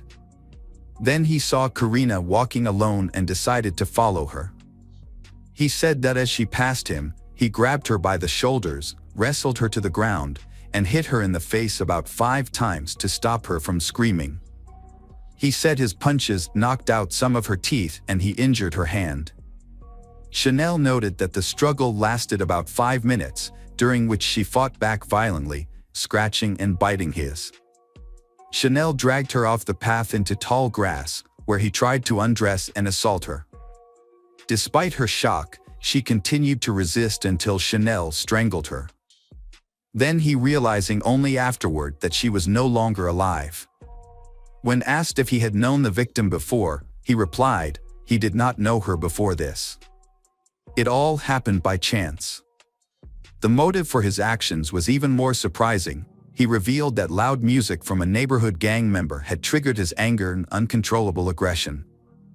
Negative emotions were directed at the unfortunate woman, which seemed like a strange reason for the act. Investigators were no longer confused after obtaining DNA results that matched exactly. Microscopic traces found on Karina's body and phone belonged to Chanel. With this evidence, the police and prosecutor concluded that the case was ready for court. However, the motive still seemed unclear. It's possible that Chanel had seen Karina before, since he often visited the park and may have noticed her with her father. He might have developed an interest in her and tried to approach her, but after being rejected, he became angry and attacked her, resulted in a tragic incident. This explanation would make more sense. The trial against Chanel Lewis began on November 5, 2018. Despite his previous statements to the authorities, he pleaded not guilty, a claim supported by his family, who denied his involvement in the crime. The prosecution charged Chanel with murder and sexual assault, with potential penalties ranging from 25 years or life in prison. The debate about Chanel's guilt played out not only in the courtroom but also in the media. Chanel's defense team questioned whether the police followed proper procedures during his arrest, along with various news outlets alleging racial bias and discrimination. However, the judge dismissed these claims as unfounded, stating that the investigation followed legal procedures. The prosecution provided solid evidence and DNA analysis results. In contrast, the defense argued that the evidence was inadequate and compromised due to the high number of people present at the crime scene, including the victim's father, who found her body. Forensic biologist Linda Rosano noted that the likelihood of the DNA matching someone other than Chanel was 1 in 6 trillion. The prosecutor also presented his phone records, which showed internet searches related to second chances and forgiveness in Catholicism, raising the question of what sin Chanel was trying to make amends for. Additionally, the release of Chanel's confession video led to more controversy, because his lawyer asserted that he confessed under great pressure from the police. They alleged that police may have fabricated evidence by starting the recording only after Chanel was coerced and that the search of his home did not follow proper procedures. The defense argued that the investigation into Karina Vetrano's death was mishandled at the start. As public pressure for the suspect's arrest grew, Chanel Lewis became the scapegoat. The jury took the defense's arguments seriously but still had difficulty reaching a verdict. This led the judge to declare a mistrial on November 21, 2018. A retrial was initially set for January 22, 2019, but was later rescheduled for March. After 5 hours of reconsideration, Chanel Lewis was found guilty of Karina Vetrano's murder and sentenced to life without parole on July 23, 2019. Hello, crime enthusiasts, are you ready for another chilling investigation? The case of Nathan Pete. Nathan Pete was born on February 12, 1982 in Tamining, Guam. Nathan was not only lucky to be born in a wonderful land, but also grew up in a large and loving family. He has 3 brothers, Matthew, Anthony, Eric, and a sister, Carmela. All of his siblings are very friendly and always ready to help their parents in everything. Nathan stands out from the others because he never causes trouble. At home, he is a thoughtful son, and at school, he is a diligent student. His outgoing personality helps Nathan make friends easily. He was always the center of attention and his name was often mentioned. Nathan grew up near the ocean and loved swimming since he was a child. Later, he was also passionate about surfing. He often spent all his free time on the beach, enjoying the sunshine and coastal life. While studying at South High School in Santa Rita, Nathan met Michelle, who would later become his wife. He was attracted to her from the first time they met. They began to spend a lot of time together and their feelings grew deeper. They were always together, studying, preparing for schoolwork and helping with housework. Their strong teenage friendship gradually turned into sweet love. When Michelle was 16, her family suffered a great loss when her mother passed away. Michelle spends all her time helping her older sister Melissa, the oldest in the Michelle family, take on the role of mother and manager of the family. Nathan has always supported Michelle and helped take care of the younger siblings. In 2000, after graduating, Nathan proposed to Michelle and she accepted. Because they could not afford a wedding, with the consent of their families, they decided to move in together and start a new life. Nathan found a job as a receptionist at a local hotel. His income was enough to cover his living expenses. However, like many other young people, Nathan and Michelle had their own ambitions. They planned to have their own house and independent life. After getting married, Nathan and Michelle welcomed their first son, Dion. Nathan decided to join the Air Force to improve their family's life because his income was not sufficient. After graduating, Nathan was assigned to Elmendorf Air Force Base in Anchorage, Alaska. Although Michelle had to stay home to take care of the children, the family had a stable income. Gradually, their dream became a reality. They built their own house and had a second daughter, Miara. Nathan's success in the military motivated both of them to strive for things they had never achieved before. Finally, after 6 years of being engaged, Michelle and Nathan had a big wedding. Eric shared, "My mother was extremely proud that her youngest son was the first in the family to have a successful career." In 2006, Nathan was transferred to Davis-Monthan Air Force Base in Arizona. There, he was promoted to the position of weapons loader for an A-10 Thunderbolt attack aircraft in one of the Essex squadrons. He also received additional training in logistics and material management. Nathan was passionate about his work and always tried his best. More importantly, he worked with the spirit of serving his country. One colleague described Nathan as a son of the country. In 2007, Nathan and his family moved to Nellis Air Force Base near Las Vegas, Nevada, to take up a new job. There, he was assigned as a junior officer in charge of the supply department, serving the maintenance of fighter aircraft. Along with the development of his career, Nathan's family also grew. Soon after, the Peets welcomed 2 more sons, Drawn and David. Michelle loved life in Las Vegas and considered it an ideal place to live. To please his wife, Nathan decided to find the most suitable house for their large family, a spacious and airy house. The family's dream house was located about 30 to 40 minutes away from the military base. Nathan used his savings to pay for the down payment.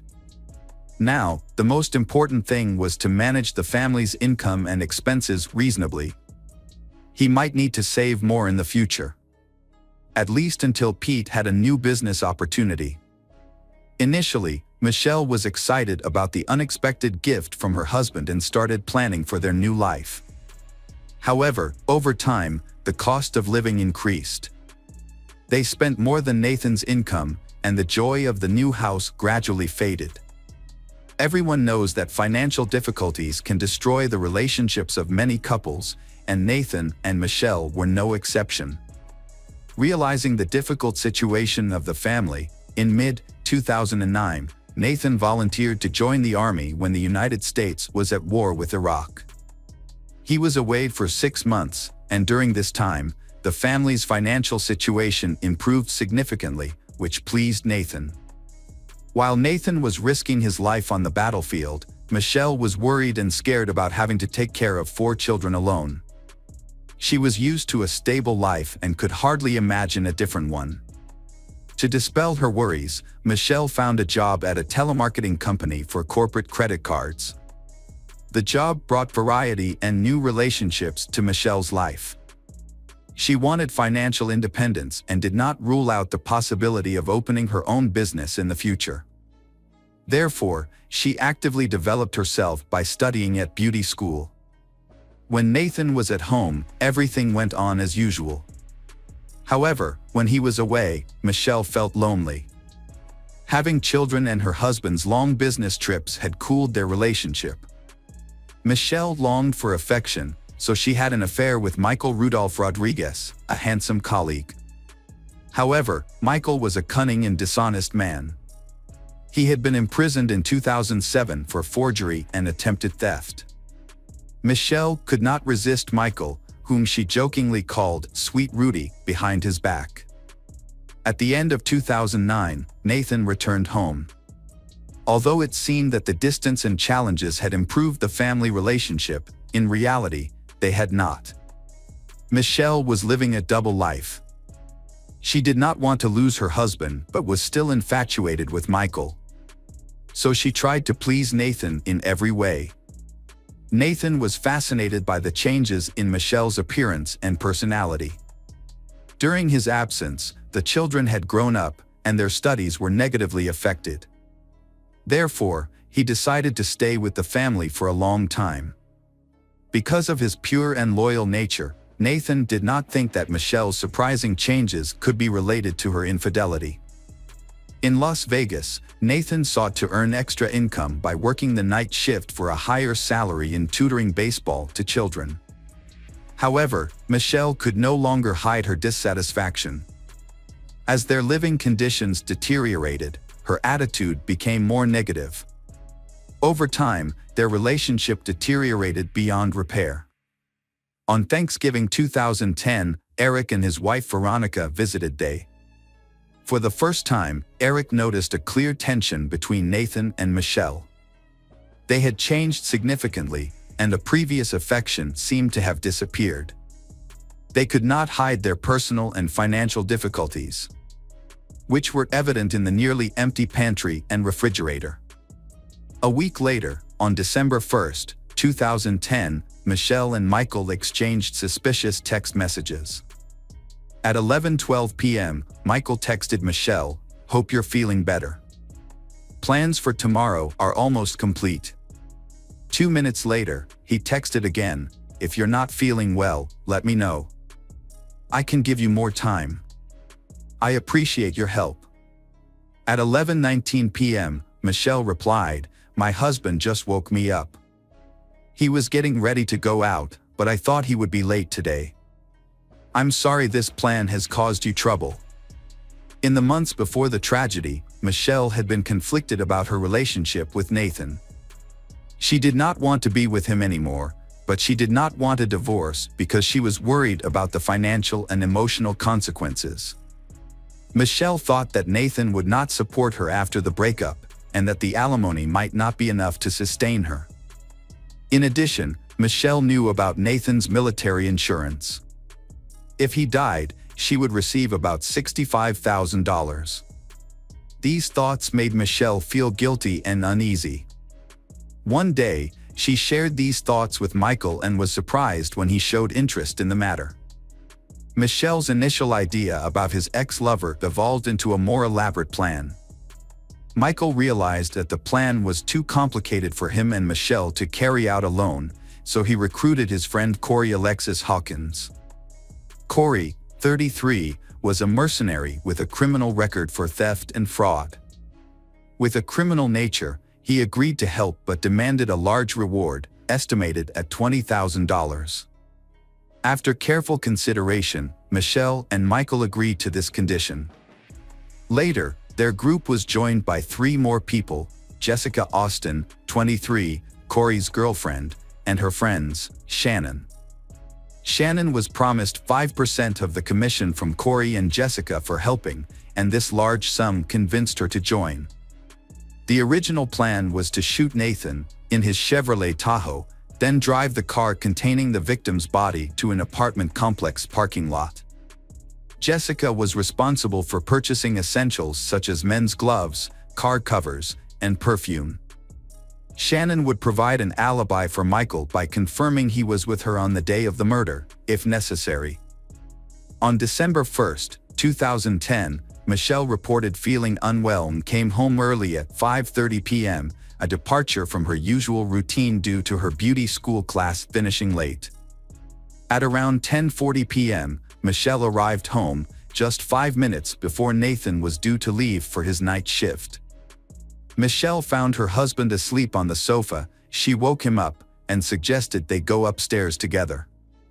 He agreed. That was their last night together. Nathan was rushing downstairs because he was late for work. At the same time, Michelle and Michael were exchanging coded messages to avoid detection. Michael and his accomplice were sitting in a black Cadillac SRX, parked in front of the victim's house. They were wearing rubber gloves to avoid leaving any traces. Michael realizes that Nathan's military training could reduce the chances of his plan succeeding. So he decides to attack from behind. Michael pulls out a pistol and shoots Nathan 5 times in the back. Michael quickly drove out of the garage. At the same time, the criminals fled to a prepared location. There, they burned their clothes in the fireplace and destroyed the remaining evidence. Michael and Shannon then went to a hotel to create an alibi for themselves. Meanwhile, Jessica carefully cleaned up the apartment where they were staying. The police and emergency services were on the scene. They were shocked by the incident, as the Pete family's neighborhood was considered one of the safest and most exemplary. Detective Todd Williams began his investigation of the shooting scene by examining the garage. The garage door was unlocked. When he entered, he smelled a strong odor of iron. Blood was everywhere on the walls, in the car, and on the floor. Next to Nathan's uniform, the detective found his keys and wallet. Since the valuables were still intact, he ruled out the possibility of a robbery and murder. After examining the scene, Detective Laurie Anderson decided to interview his wife, Michelle. Michelle recounted the incident and revealed that the family was having financial difficulties. This information suggested several possibilities to the police. Nathan may have been hiding from his wife about his gambling addiction, debt, or infidelity. These theories could explain why Nathan was attacked. However, the available evidence suggested that Nathan may have been deliberately framed. Police checked his cell phone and found only photos of his wife and children, suggesting that Nathan was a good man. The investigation is ongoing. The next step is to investigate the surrounding neighborhood, as there are often witnesses or people who have heard something. As expected, several neighbors reported seeing a car parked near Nathan's house, driven by a man in a brown sweatshirt. The car left shortly after the gunshots were heard. This information gave detectives an important lead to continue their investigation. Nathan's family was shocked and they heard the news. They took the first flight out of Guam and were waiting for details. Nathan's mother, Carmelita Pete, cried the entire trip, unable to accept that her son had died so soon. When the family arrived at his house, Michelle hugged her mother-in-law and fainted. However, Nathan's mother sensed something was off about her daughter-in-law's reaction. She suspected that Michelle's fainting spell might be faked. Investigators decided to interview Michelle again. They asked her about the car that the witnesses had seen. Surprisingly, she revealed that her co-worker Michael Rodriguez also owned a similar car. Michelle's motive for sharing this information was still unclear. However, thanks to her information, the pieces of the case began to fit together. The police then concluded that either Michelle was lying or the perpetrator's plan was flawed. Investigators looked into Michael's background and discovered that he had a criminal record, which made them even more suspicious. When questioned, Michael remained calm and said that on the evening of Nathan's murder, around 9 p.m., he was shopping at the supermarket. There, he met a girl named Shannon. After chatting for a while, they decided to go to the hotel together at around 11 p.m. To verify Michael's story, the police contacted Shannon. She confirmed that the meeting was real. However, the detective felt that something was wrong, so he decided to check the information on Michelle's phone. Experts recovered text messages exchanged between Michelle and Michael over the past year. The content of their conversations was very suspicious. In particular, on the day Nathan was murdered, they discussed a contract with a man named Corey. This conversation seemed more like a form of encryption than a normal business negotiation. This made the detective suspect that this could be how the murder was planned. Investigators were almost certain that both Michelle and Michael were involved in the case, but due to a lack of conclusive evidence, they released Michael while the investigation continued. After examining Michelle's phone, they called her back for further questioning. Michelle appeared restless and seemed to be hiding something. Realizing that the police knew more than she had anticipated, she decided to reveal her affair with Michael. Michelle eventually confessed that a few months before her husband's death, she and Michael had planned to kill Nathan for insurance money. However, she claimed that she later regretted it and abandoned the idea. It appears that she changed her mind during the preparation of the crime. She felt guilty towards her husband and tried to interfere with the plan by turning off his alarm clock. Michelle believed that her accomplice would not wait or miss Nathan, but investigators did not trust her remorse. Her correspondence suggested otherwise. Furthermore, she sent Michael a smiley face emoji shortly after learning of her husband's death. Shannon later went to the police station to confess. She realized her predicament but attempted to downplay her role in the case. She explained that Michael had forced her to provide an alibi.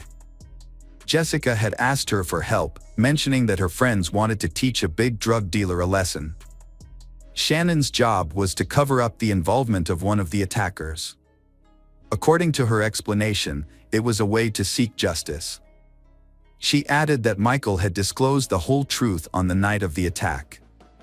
Shannon confirmed to the police that as soon as she realized she had been used, she went to report it. She also feared for her life, not knowing what they would do to her. Her testimony was confirmed by the hotel's security cameras. It was clear that Michael and Shannon arrived at the hotel at 11:40 p.m., not 11 p.m. as Michael had previously stated. Shannon's testimony led detectives to Corey and Jessica. But Corey denied any involvement in the crime. To honor the memory of young Sergeant Nathan, his family and friends held a memorial service on December 7, 2010, at the chapel at Nellis Base. Michelle decided not to attend the service, perhaps because she was not in the mood. Many of Nathan's teammates remembered his endurance and tenacity in the military. The squadron commander spoke of Nathan's outstanding achievements for his country and family. Everyone considered him a trusted teammate and noted his humility and dignity.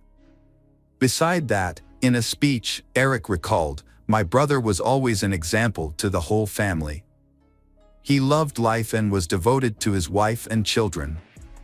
Everything Nathan did was for his country, his love, and his friends." On December 9th, Nathan's remains were returned to Guam. On December 15th, a requiem mass was held at St. Francis Church in Tamining. Sergeant Nathan's funeral was solemnly conducted at the Pity City Cemetery on Guam. The funeral cortege consisted of 36 motorcycles. At the burial site, 6 officers carried the coffin draped with the American flag. Then, a 21-gun salute rang out. Nathan Pete was sent off as a hero. Michael Rodriguez, Corey Hawkins, and Jessica Austin were arrested without bail on December 8, 2010. Michelle Pete was also arrested the following day. Police were concerned about Michelle's mental state and placed her under surveillance to prevent her from committing suicide. On January 4, 2011, all 4 were arraigned in Clark County District Court. They were charged with conspiracy to commit murder, armed robbery, and murder with a firearm. Michael and Corey were also charged with possession of a firearm. The trial lasted 3 years. several defendants denied any involvement in the case. With the support of strong legal teams, the defendants made several requests to exclude certain evidence from the case. However, the court denied all of these requests, and they were only able to delay the verdict by repeatedly postponing the trial. On September 21, 2015, the trial for the murder of Nathan Pete began. Michael Rudolph Rodriguez, the first suspect to stand trial, pleaded guilty to avoid the death penalty. On September 29, 2015, he was sentenced to life in prison without parole. Michael's appeal was rejected. He showed no emotion upon hearing the verdict and displayed no remorse for his actions. A month later, Michelle Pete appeared in court in Las Vegas. She claimed that she had changed her mind about killing her husband. When allowed to speak, Michelle turned to the victim's parents with tears in her eyes, apologized, and said she loved Nathan and their children. She admitted she was confused and had made a big mistake, then fainted. However, the prosecutor did not believe that Michelle truly wanted to stop the plot to kill her husband. There was substantial evidence that Michelle was more involved in the case than she admitted. It was difficult to understand how a mother of 4 could commit such a heinous crime. The judge sided with the prosecution. Michelle pleaded guilty to conspiracy to commit murder and first-degree murder with a firearm to avoid the death penalty. The victim's family also requested that the death penalty not be imposed. The judge described Michelle's actions as incomprehensible. In October 2015, the third defendant, Corey Alexis Hawkins, also pleaded guilty to avoid the death penalty. He was sentenced to life in prison and his application for parole was denied. The judge found Corey had participated in the planning and had been present at the scene of the shooting. Jessica Austin also reached a plea deal with prosecutors and was convicted of conspiracy to commit murder. In March 2016, Michelle received her final sentence. She once again cited her emotional instability as the cause of her crime and asked Nathan's family for forgiveness. Carmelita Pete, Nathan's mother, was a very religious person, saw that her ex-daughter-in-law was truly remorseful and sorrowful for her actions. Carmelita believed Michelle needed forgiveness and therefore forgave her in court.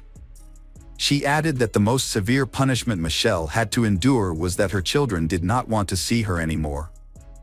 They were afraid she would harm them like she had harmed their father.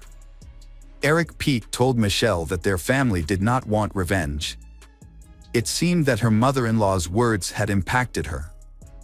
The family would continue to live without her, and the children would grow up knowing their mother was a murderer. Eric's wife, Veronica, also wanted to speak. She expressed her hatred for Michelle and added that she had disgraced her family by pursuing greed and the love of a stranger. Michelle had destroyed her family. She killed the man she deeply loved, the man with whom she shared her life and built a future. Veronica asked if Michelle realized the consequences of her reckless ambition. It was hard to imagine. Such people always chase happiness without appreciating what they have. Nathan devoted his whole life to giving his all, unlike her. He often lacked sleep and took risks with his health and life. Thanks to that sacrifice, Nathan fulfilled his lover's dreams but never received recognition from her. The Pete children will carry lifelong psychological trauma.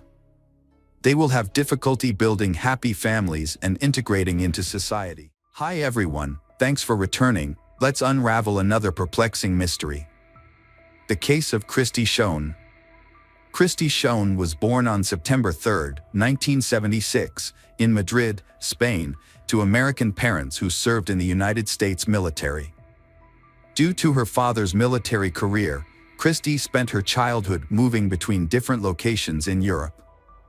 Her family eventually settled back in the United States.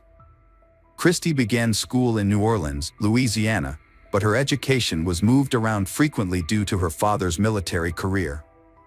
She briefly attended schools in Texas and Illinois before moving to Latin America, where she lived for several years.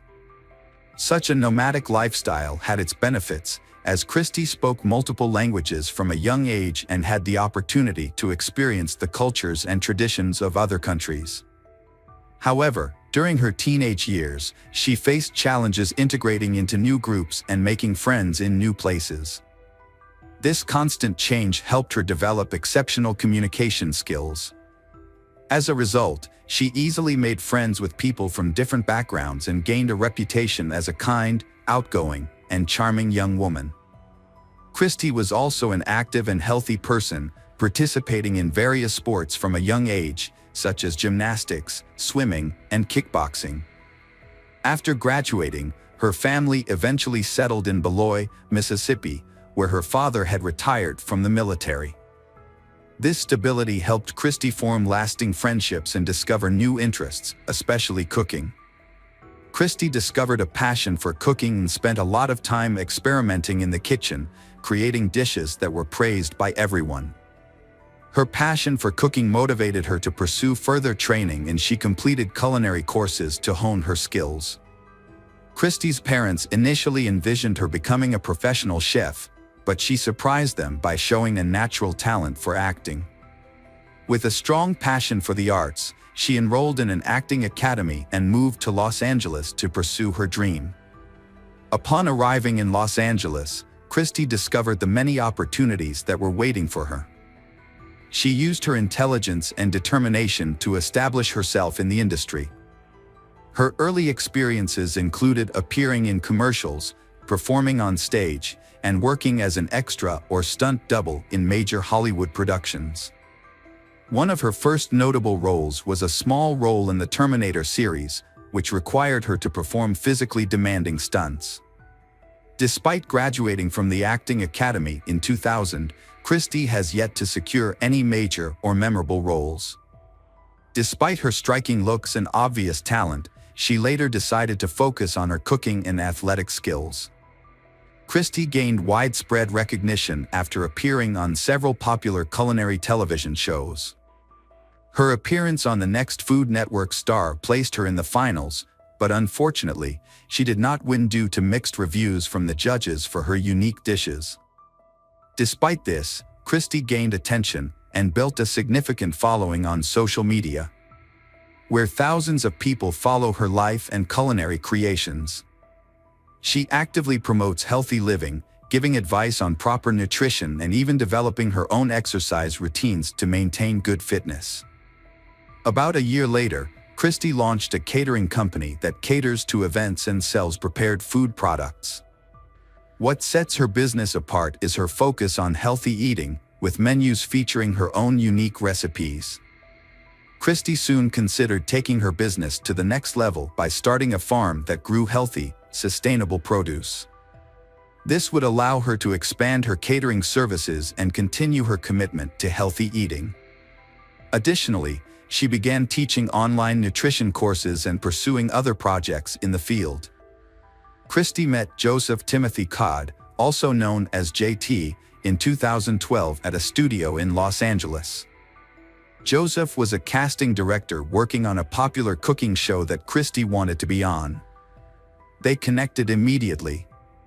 At the time, Joseph was nearly 7 years older than Christy, had been married before, and was in the process of getting divorced. He was captivated by the attractive blonde's beauty and charisma, and he began pursuing her romantically. Christy returned his interest, and they soon began a relationship. As their relationship grew, Joseph shared and supported his partner's ideas, and together they began working on their own farm project. Soon after, the couple decided to leave Los Angeles and move from Sun, California to North Carolina. To fund their new venture, they sold Christy's catering business, and Joseph sold his Hollywood home, using the proceeds to buy a large lot in Lear. Their new property included a spacious home and nearly an acre of land to make their dream a reality. Joseph continued his work with television channels, but switched to working remotely, while Christy focused on growing her blog about healthy living and nutrition. The couple had a very harmonious and loving relationship. After deciding to take their love to the next level, They got married in August 2014 in a lavish ceremony attended by hundreds of guests, including family members, friends, colleagues, neighbors, and fans. The couple was extremely happy and had big plans for their future. Just 3 months after their wedding, Christy became pregnant, and the couple was overjoyed and happy. During an ultrasound scan after the new year, the doctor confirmed that they were having a baby girl. Shortly after, Christy shared the news with her mother over the phone, mentioning that they had chosen the name Skylar for their child. The pregnancy went smoothly and everything seemed to be falling into place. When Christy was 5 months pregnant, troubling events began to occur. In the days leading up to her disappearance, Christy had been keeping her distant parents updated on her well-being through frequent phone calls, sometimes as long as an hour. However, on March 13, 2015, Christy's mother was unable to reach her daughter, but she initially didn't think much of it. The next day, Christy's mother tried to contact her and her husband, Joseph, again, but her calls went unanswered. Her attempts to reach her son-in-law were also unsuccessful. When both phones were turned off on March 15, Christy's mother became increasingly concerned. Since Christy and Joseph's families lived far away, they could not easily verify that everything was okay at their children's home. Therefore, Christy's mother decided to contact Cecily, a trusted friend of her daughter who lived in the area, to have her check the house. When she arrived at Christy's house, the friend noticed that both husband and wife's cars were parked outside, but the front door was locked. Despite knocking and shouting, there was no response. This, combined with the couple's phone being unreachable for 3 days, raised significant suspicion. Cecily saw the couple's dogs locked inside the house through a window, which was unusual as they never left them alone. Cecily walked around the house and discovered that the back door lock had been broken, indicating a possible break-in. She immediately called Christy's mother, who then contacted the police. Upon arrival, footage confirmed that the back door had been broken into and found a disturbance inside indicating someone had been searching for something. Several valuables had been stolen, including a jewelry box belonging to the homeowner and items from a safe that had been broken into in the couple's bedroom. However, there were no signs of a struggle or evidence that the couple had been held or taken by force. The perpetrators had acted very discreetly, leaving no fingerprints or DNA. While relatives held out hope that Joseph, 45, and his wife, Christy, 38, who was 8 months pregnant, were still alive, seasoned police officers were more pessimistic. In the early days of the investigation, police were unable to find any significant evidence or clues. The missing couple, Christy and Joseph, had no enemies or conflicts with anyone else, making it a challenge to reconstruct what happened. The only clue they found was the couple's phones, which had been left at home and last used on March 12. Although the devices ran out of battery the next day, they still had records of incoming calls. Police decided to interview the couple's neighbors to see if anyone had noticed anything unusual recently. That's when an interesting detail emerged. A neighbor who lived across the street reported seeing another local resident, later identified as Robert Jason Owens, 36, throw a large bundle into a dumpster near the couple's home on the morning of March 15. The neighbor initially thought little of it, but after learning about the couple's disappearance, he decided to share the information with the police. However, by the time the police received the information, the trash had already been taken to the landfill. Before searching the landfill, the police wanted to speak with Robert. After investigating the information, the police learned that he lived in the same neighborhood, knew the couple, and was even considered a close friend of the family. Robert was a handyman who had helped Christy and Joseph when they first moved into their new home. At first, there was nothing suspicious about Robert's relationship with the couple. However, upon further investigation, other locals described Robert as a strange and unpredictable person, raising suspicions about his possible involvement in the couple's disappearance. Robert was called to the police station on March 16 for questioning about the missing couple. Initially, he denied any involvement in the couple's disappearance and claimed to know nothing about the bundle in question. Since he did not confess to anything and there was no solid evidence, there was not enough to charge him. Things changed that evening when police found a large bundle of belongings in a landfill. Inside were items from the missing couple's home.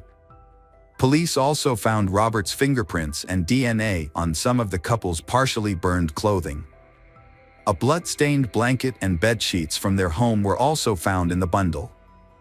This evidence confirmed police suspicions that Christy and Joseph were no longer alive. Those suspicions were dispelled when police searched Robert's home and found charred human remains in his wood stove. This discovery led to Robert being named a suspect in Christy and Joseph's deaths.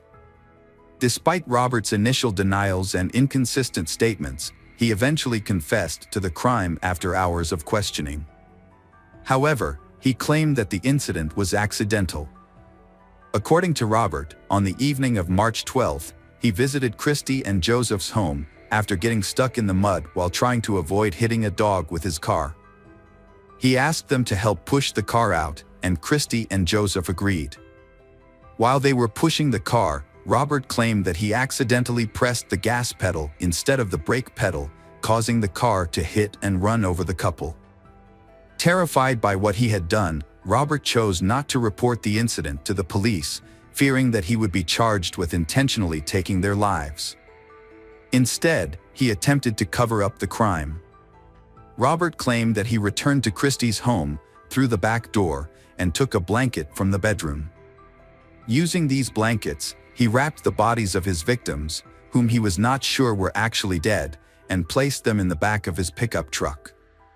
He then drove the bodies back to his home, where he dismembered them with a saw and a hatchet in the bathroom. To dispose of the remains, Robert burned the body parts piece by piece on his stove. However, instead of burning the victims' blood-soaked clothing and personal belongings, he packed them into a garbage bag and threw them in the trash, assuming they would end up in a landfill and never be found. After disposing of the bodies, Robert broke into Christy's home himself, stealing money and valuables to create the appearance of a burglary. Robert's brutal treatment of the victims' bodies, as well as his unsettling calmness in describing the incident, shocked even experienced police officers. Police discovered a saw and an axe at his home, both covered in blood, skin, and bone fragments from the deceased. What was particularly shocking was that Robert made no attempt to clean or conceal the tools of his crime, believing that he had nothing to do with the crime scene, having avoided leaving any evidence at the victim's home. A forensic analysis confirmed that bone fragments discovered in Robert's kitchen matched the DNA of the missing couple, prompting law enforcement to investigate further into the suspect's past. Robert Owens, a loner, was unmarried and had no children. He also kept his distance from his relatives. In 2000, Robert moved out of his previous home in Asheville, North Carolina, to settle on a newly purchased lot in Lewiston, where he later built a house. As police investigated further, they found a connection between Robert and an unsolved crime that had occurred 15 years earlier in Asheville. The case involved the unexplained disappearance of Zeb Wayne Quinn, an 18-year-old man who had been Robert's childhood friend. At the time of his disappearance, Zeb was a military trainee and a part-time employee at Walmart, living near Robert. On January 2, 2000, Zeb met Robert after his shift ended, and they planned to drive to Lewiston to buy a new car. However, Zeb never returned home. A few days later, his Mazda protege was discovered in another part of town, parked with the headlights on. A heart was drawn on the window in red lipstick. Although the car was recovered, Zeb was never found, and the car was also damaged and scratched with paint marks from another car. The last person to see Zeb was Robert, and his car also showed signs of damage. Notably, the scratches on Robert's car contained paint particles from Zeb's car. Robert told a strange and unbelievable story as soon as they walked towards Lewiston, Zeb blinked at Robert to stop. Zeb said he had received a message on his pager and needed to use a public phone urgently. He asked Robert to wait and drove to the nearest gas station but returned after 10 minutes. Zeb appeared panicked, said their plans had changed, and drove off in an unknown direction, in the process crashing into Robert's car. It was also discovered that Zeb, who was romantically involved with a woman named Misty Taylor, whose ex-boyfriend, Wesley Smith, had threatened Zeb with harm if he did not stop seeing Misty Taylor. Wesley and Robert were questioned in the case, but due to lack of evidence, all three were released. Additionally, Misty and Wesley had alibis, while Robert did not. After investigation, a large sum of money and a pager were missing from Zeb's car. Police suspected the pager might be a false lead, and there was never any evidence that the message was sent. A phone call was made to Walmart the day after Zeb went missing from the Volvo plant where Robert worked, saying that Zeb would be out sick for a few days. However, the voice on the phone sounded strange to Zeb's coworkers. Despite further investigation, no new evidence or witnesses were found, leaving the case unsolved and Zeb listed as missing. 15 years later, Robert was again questioned as a suspect in Zeb's disappearance. The Zeb Wayne Quinn case was reopened in June 2015, but hopes of finding new information were low. When questioned again, Robert repeated the story he told in 2000, without providing any new clues. However, the police decided to conduct a thorough search of his property. The investigation led them to an unexpected discovery: a walled-off cavity inside a detached concrete slab at Robert's home. Inside, they found small, heavily charred human bone fragments, but unfortunately the remains were too damaged for DNA analysis to definitively determine whether they belonged to the missing Zeb. Interviews with a neighbor revealed new information that helped shed some light on the situation. An elderly man who lived nearby recalled a strange incident that occurred in January 2000. At the time, Robert had just purchased the land and was starting to build his house. One evening, Robert lit a fire that emitted a strong odor. The smell was so nauseating that it blew toward the neighbor, making him nearly sick. The neighbor even approached Robert to express his concerns about the smell. Shortly after the incident, the fire pit was filled with concrete, which seemed unusual. Robert mentioned that he had plans to build a small fountain at that location, but he never carried out the plan. The neighbor forgot about the incident until 15 years later, when the police came to the house. Eventually, Robert confessed to participating in a crime and told a new story. According to Robert, his uncle, Walter Owens, was the one who killed Zeb. Walter had been hired by Wesley Smith. Wesley apparently still had feelings for Misty, Zeb's girlfriend, and wanted to get rid of Zeb. Robert claimed that he was unaware of his uncle's plans and was only told to take Zeb to a secluded location. When they reached a wooded area, Robert's uncle ordered them to stop the car and forced Zeb to do so. When Zeb got out of the car, Walter shot and killed him quietly. After the murder, Walter instructed Robert to help him cut up Zeb's body, package it, and then burn it in Robert's yard that night. The body was then encased in concrete. Walter Owens could not be questioned, as he had died several years before Robert's chilling confession. Furthermore, no evidence was found at the crime scene, and Robert's story was not confirmed. Robert initially faced serious charges, including first-degree murder in the deaths of Joseph Timothy Codd and his wife Christy Schoen, fetal homicide, dismemberment, concealment of evidence, burglary, and robbery. These charges could have resulted in the death penalty. However, it was discovered that Robert had a long history of struggling with depression and psychosis, for which he was taking strong medication. His attorney used this information as the basis for his defense. In 2017, Robert Jason Owens accepted a plea deal, admitting to murder in exchange for avoiding the death penalty.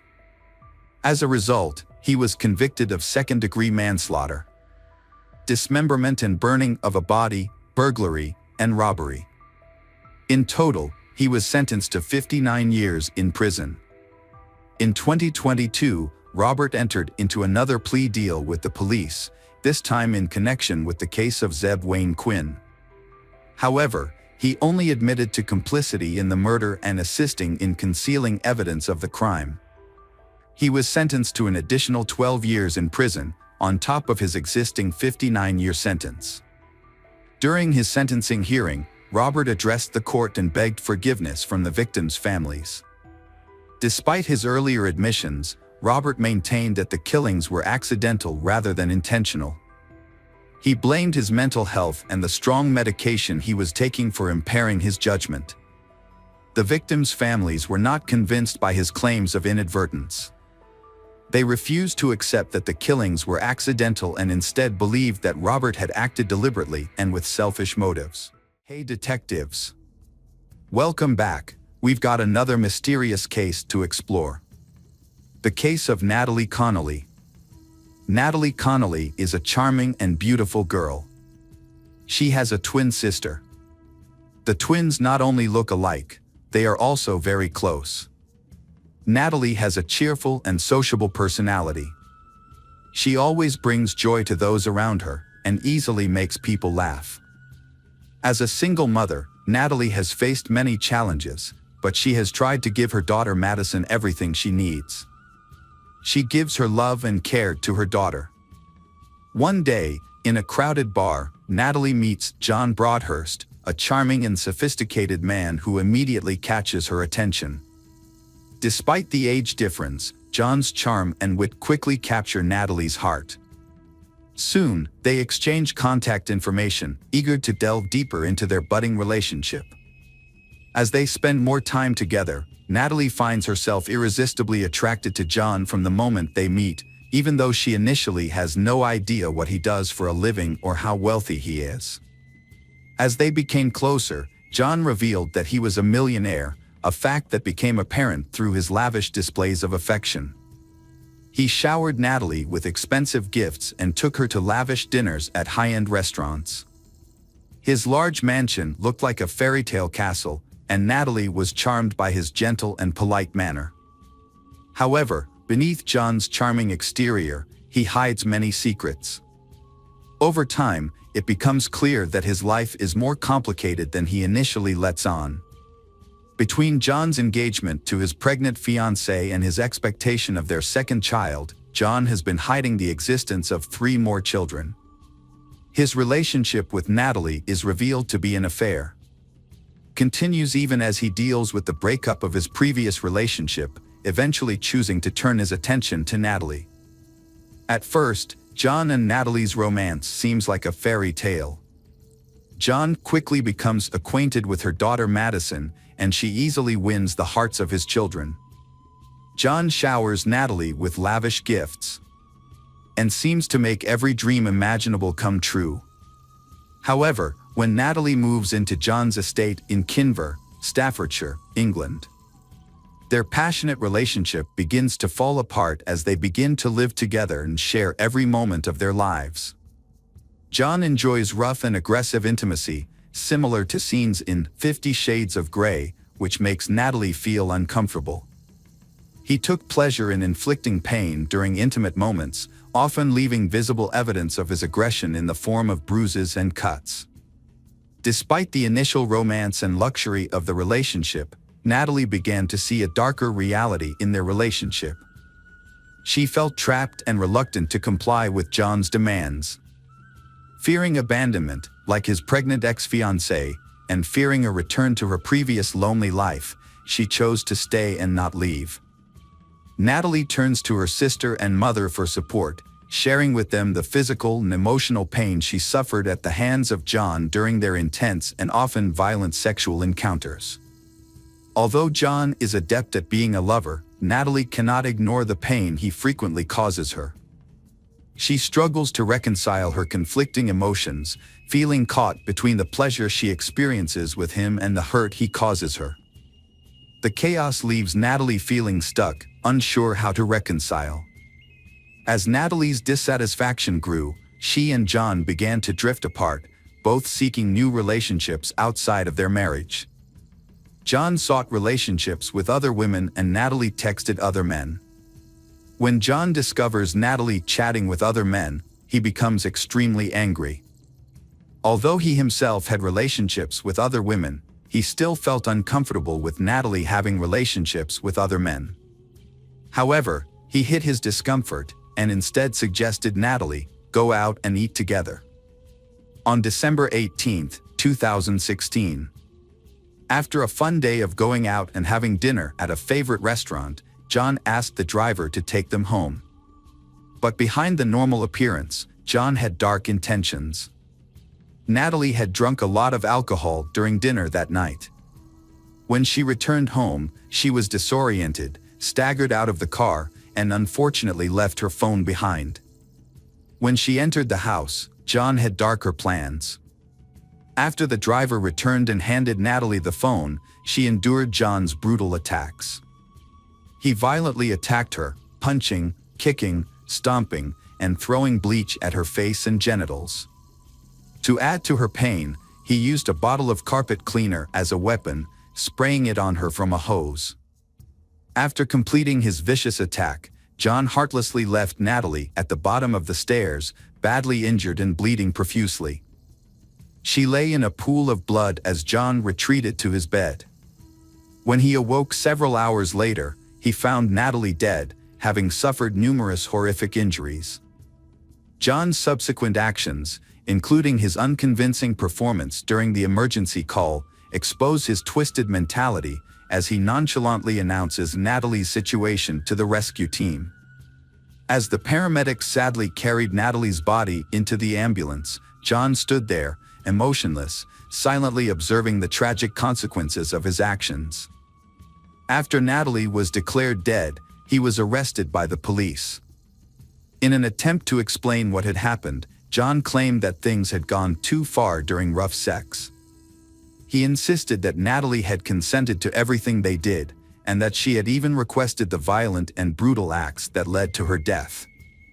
According to John's disturbing account, Natalie had wanted to be hurt, abused, and had a foreign object inserted into her body.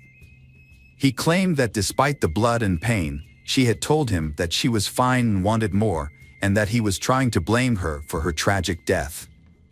John attempted to avoid responsibility by claiming that Natalie had willingly engaged in rough sex many times before without any problems. When asked why he had left her lying at the bottom of the stairs partially clothed, he gave an excuse, that the house was always warm. So he did not need to provide a blanket. John showed no remorse or apology, instead placing the blame squarely on Natalie. Surprisingly, his attempt at blame-shifting worked, much to the anger of many. Although he was convicted of manslaughter, he was given a relatively short sentence of 3 years and 8 months, and serving only 22 months before being released.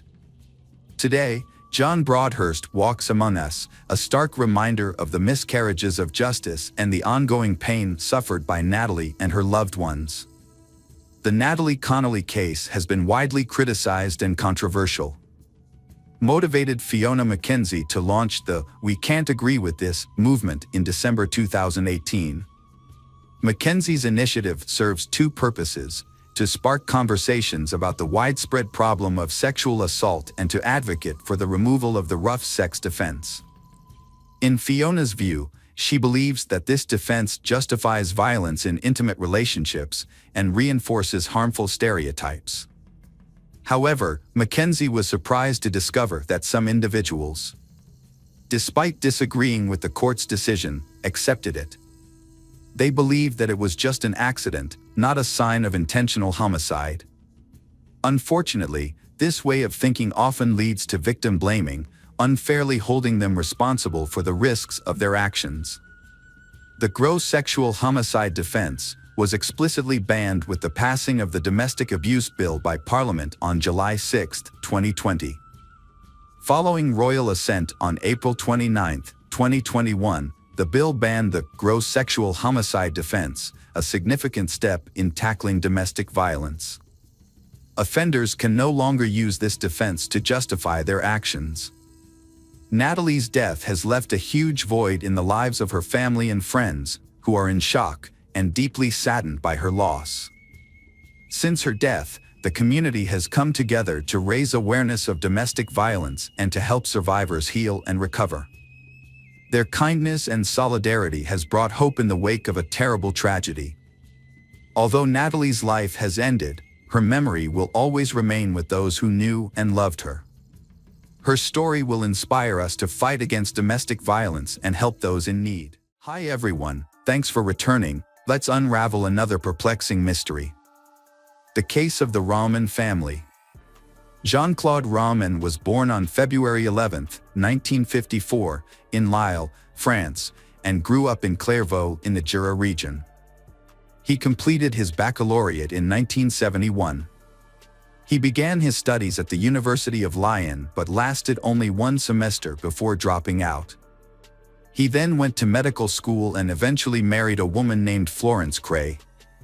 Florence Cray was born on March 6, 1956, and studied at the University of Lyon to become a doctor. There, she met Jean-Claude Raumen, a distant relative of her family. Initially, Jean-Claude did not attract Florence's attention, and they did not know each other very well, nor did they spend much time together. However, over time, through mutual friends and study sessions, they began to spend more time together. Jean-Claude immediately fell in love with Florence and tried to win her over. However, Florence saw him as just an ordinary guy, nothing special, and not very articulate. She had envisioned herself marrying a typical doctor, smart, attractive, and charming. After failing her second exam, she switched from medicine to pharmacy.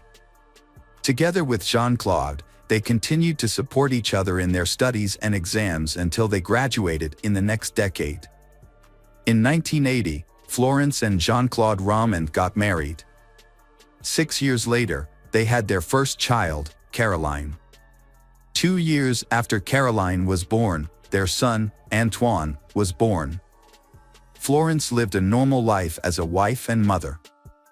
She worked in local pharmacies to support her family, while her husband, Jean-Claude, worked at the World Health Organization in Geneva, a short distance from their home in France. After Christmas 1992, Florence went out and traveled around France for a few days.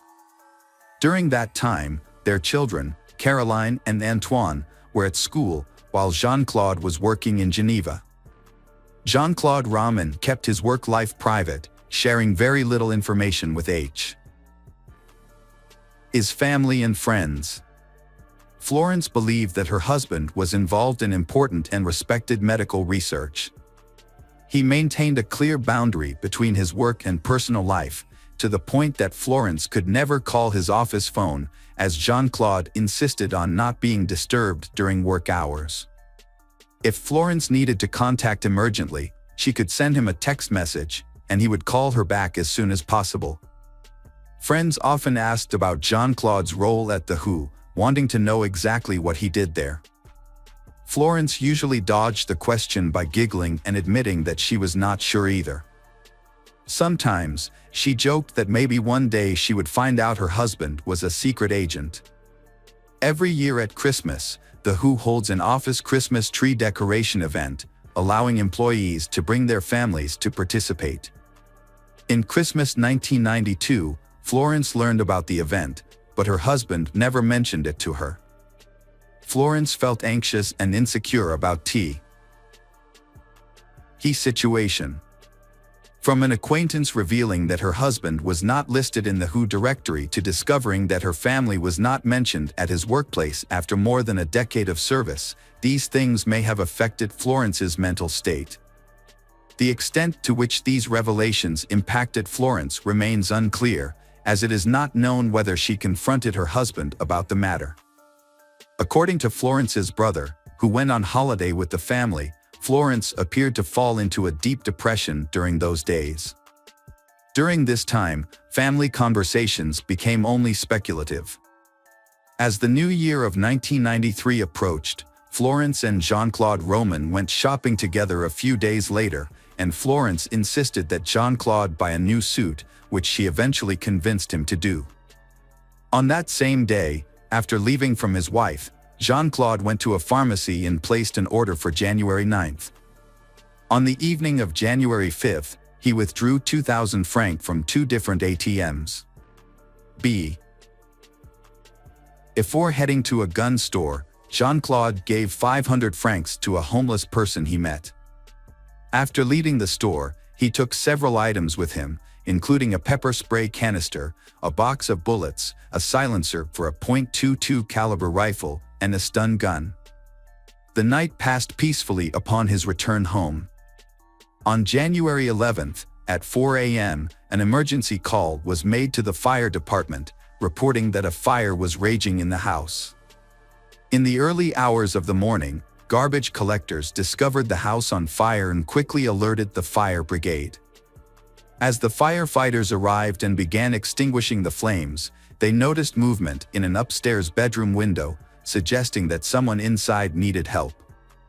Paramedics were called, and Jean-Claude Roman, who had been trapped in his residence, was rescued. When he was brought out, he appeared to be in a state of shock and unresponsive to the paramedics. Jean-Claude was then taken to the hospital, where he eventually fell into a coma. Within a short time, the fire was extinguished, allowing the fire brigade to enter. Jean-Claude's family friend Dr. Luc Ladmiral was called to the scene and witnessed the horrific sight as stretchers carried the charred bodies of Antoine, Caroline, and Florence away from the scene. When a fire causes death in a family, the police conduct an investigation to clarify the details of the incident. This process aims to provide closure to the grieving families and eliminate the possibility of any criminal activity. Consequently, after the tragic fire, law enforcement agencies launched an investigation due to the significant loss suffered by the family of a prominent doctor. During the autopsy of Florence's body, the medical team discovered evidence of blunt force trauma to the back of the skull. This raised suspicion and curiosity, especially after it was determined that Florence's death was caused by blunt force trauma rather than by the fire. The autopsy results of the children revealed another heart-wrenching truth. Contrary to initial assumptions, Caroline and Antoine did not die in the fire, rather, they had died earlier from gunshot wounds. This suggests that events occurred before the house burned down. Following the suspicious circumstances surrounding the deaths of Florence and her children, law enforcement launched an investigation. However, with Jean-Claude Roman in a coma and unable to provide any information, investigators faced challenges pursuing alternative leads, leaving the Rome home as the crime scene. Officials contacted the victim's family, acquaintances, and neighbors to gather more information about the events surrounding the case. Dr. Luc Ladmiral, who witnessed the victims being taken away from the scene, was also contacted as part of the investigation. Amidst the uncertainty, Luc struggles to make sense of the situation. When questioned by investigators about family enemies, Luc is unable to identify anyone. However, he is summoned for questioning a few days later. Luc finds himself under police investigation regarding his family's connections and recent events that may have caused the fire. Despite extensive questioning, the conclusion remains the same: the family has a good reputation, and no significant incidents occurred prior to the tragedy. Then attention turns to Jean-Claude, who reveals a shocking piece of information: he has never been employed by the World Health Organization, nor has he ever lectured at the University of Dijon. In fact, he is not a qualified doctor, let alone employed in any medical capacity. Luc is initially skeptical, but as he recalls their shared school experience, his suspicions grow. This leads to a startling realization. He tells the authorities about an incident that occurred during his sophomore year when he noticed Jean-Claude absent from an exam. The change in Jean-Claude's usual behavior worries Luc. When he visits Jean-Claude at home, he observes signs of poor health, including clammy skin, a pale complexion, and dark circles under his eyes. Jean-Claude claims he is being treated for lymphoma, a manageable form of cancer, but the condition is exacerbated by stress related to the exam. At Jean-Claude's request, Luc pledges to keep this information confidential, especially from Florence. Investigators determine that Luc has no further details. They therefore wait for the results of the forensic examination of the burnt house, hoping to gather more information for the investigation. Investigators note unusual details in the house. They find that all the doors are locked from the inside, indicating that no one had illegally entered. Initially, the hypothesis of an accidental fire is put forward, but this changes when the condition of the bodies is revealed. The new findings point to a more sinister scenario, necessitating an interview with Jean-Claude. While he remains unconscious for weeks, the authorities focus on him as the main suspect, initiating a full investigation. Although Jean-Claude does not have a medical degree, his long studies at the university raise suspicions. When the educational institution is contacted, they confirm that he had been studying for 12 years. Although he successfully completed the first-year exam, he failed the second-year exam. Taking advantage of the lack of admission restrictions, Jean-Claude repeatedly re-enrolled in the second year throughout his studies. Despite devoting much time and effort to studying, attending lectures, and reviewing medical texts, he still cannot pass the second exam, which is puzzling. It is possible that staying up late and missing the exam was a significant factor. He was given the opportunity to retake the exam several months later, but he did not take it. As investigators continue to probe the deaths of Florence and the children, they face another horrifying discovery. Jean-Claude's uncle, wanting to break the bad news to Jean-Claude's parents, goes to their home only to be met with an unusual silence. Upon entering, he discovers the bodies of Jean-Claude's parents, both victims of gunshot wounds. The investigation confirms that Jean-Claude's parents had been shot with the same type of gun used to kill Antoine and Caroline. Their deaths occur close together, suggesting that the events are related. After the tragedies are made public, the mystery deepens. The police receive a call from a woman who does not want to reveal her identity or any personal information and is hesitant to participate in the investigation. However, she provides one crucial piece of information: she has become romantically involved with Jean-Claude after meeting him in Paris. She also claims that he is not a researcher at the World Health Organization. He had deceived her into believing that he was an influential expert. The woman was tricked into believing that Jean-Claude was actively involved in and funding important research projects. He also described banks in Geneva as very profitable. Using his POS, he deceived her into investing money in a Swiss bank with an 18% interest rate, which turned out to be a trap. Employing persuasive techniques, Jean-Claude convinced his girlfriend to invest her money. She was initially hesitant, but they eventually reached an agreement. She would provide him with 990,000 francs to invest, hoping to receive a return in 3 months. As the payment deadline approached in early January, the woman reminded Jean-Claude of their agreement, stressing that she needed the money to support herself and her family. After some negotiation, they arranged to meet for dinner. He invited her to dinner with a prominent political figure, intending to generate interest and hopefully recover her investment. On the agreed date, he picked her up in Paris to begin the trip they had been anticipating. As night fell, Jean-Claude and the woman got lost. Suddenly, he stopped the car and attacked her inside. He used tear gas, stun guns, and cables against her. However, she fought fiercely for her life and managed to escape from the car. He chased her but agreed to stop when he begged for mercy. It seemed he realized his plan had failed and pleaded for forgiveness. The excuse he gave the woman was one that had become familiar to investigators. He claimed that his lymphoma was flaring up, causing him to behave erratically and unlike himself. The woman agreed to keep quiet about the incident in exchange for Jean-Claude bringing her home safely. Investigators started to piece together a better understanding of him. He was a pathological liar, a manipulator, and a con man. The question that haunted the detectives was he also a killer?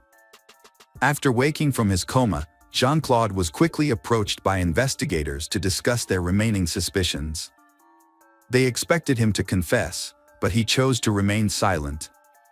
He sat in his hospital bed, staring blankly into space, unresponsive when asked about the events of January 9th, the origin of the fire, the shooting of Antoine and Caroline, the serious injuries his wife suffered, and the discovery of his parents' deaths. He was subjected to repeated interrogations, but despite relentless questioning, he refused to reveal anything. It was only when investigators informed him that they knew the truth, that he was not a doctor and was unemployed, that he changed. What prompted him to finally break his silence remains unclear, but he eventually began to talk. According to him, on the night of January 9th, Jean-Claude and Florence were having a typical evening at home. After putting their children to bed, they retired to their bedroom. According to his recollection, the entire situation came to a sudden end when he recalled the horrific scene of finding his wife sprawled on the bed, surrounded by blood and holding a blood-stained rolling pin. It is unclear what happened. Perhaps there was an argument, but Jean-Claude went to bed with his wife and woke up the next morning to prepare breakfast for the children. Caroline and Antoine sat on the couch, watching cartoons that their father had chosen. He served each of them a bowl of cereal before joining them to watch TV. When the children asked about their mother's absence, he told them that she was not feeling well and needed more rest. That morning, Jean-Claude noticed that Caroline was feeling ill and was concerned about her health. He guided Caroline to the bedroom upstairs. Caroline then lay face down on the bed with a pillow over her head, but the reason for this was not explained. Jean-Claude was unable to provide a clear explanation to investigators regarding the chain of events.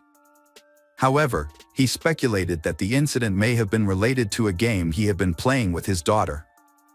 He then used a .22 caliber rifle fitted with a silencer to fatally shoot his 7-year-old daughter in the back of the head. Antoine similarly met a tragic end. After the incident, his memory became hazy. The evidence presented at trial showed that he left home, bought a newspaper, and went about his daily activities, appearing normal to people. He then returned home and watched television. Although Jean-Claude denied these details at trial, one event was certain: he received an invitation from his parents to have lunch on the day of the incident. He accepted the invitation, left his quiet abode to drive to his parents' house, and joined them for lunch. He then tricked his father into going upstairs under the pretext of checking a faulty boiler. Despite his father's old age, he still attempted to perform the requested inspection but was unexpectedly shot in the back by his own son. When he returned to his mother's place, he did not make up any excuses this time. His mother became the only victim, shot by him when he faced her. The motive behind these actions remains unclear. Before leaving, he also killed the family dog. When asked about this at trial, it was the only time he showed remorse. Overcome with emotion, he broke down in tears and revealed that the dog had been very much loved by his children, bringing back memories of Caroline. At that point, Jean-Claude decided to return home and commit suicide. However, his plan did not go as intended. He had previously had a mistress who had provided him with 990,000 francs with the promise of an investment scheme, which was how Jean-Claude supported himself. He told many people, including his relatives and Florence's family, stories of the profits from these investments. People who trusted he entrusted him with managing their finances. This allowed he to gradually accumulate a large sum of money. He then transferred the money to private bank accounts in Geneva, avoiding the scrutiny of tax authorities and others. He had carefully managed the family finances, ensuring that his wife, Florence, had no knowledge of his fraudulent activities. However, the time had come to face the consequences of what he had done.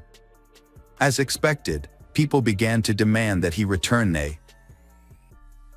our money along with the promised profits. Unfortunately, this was an obligation he could not fulfill.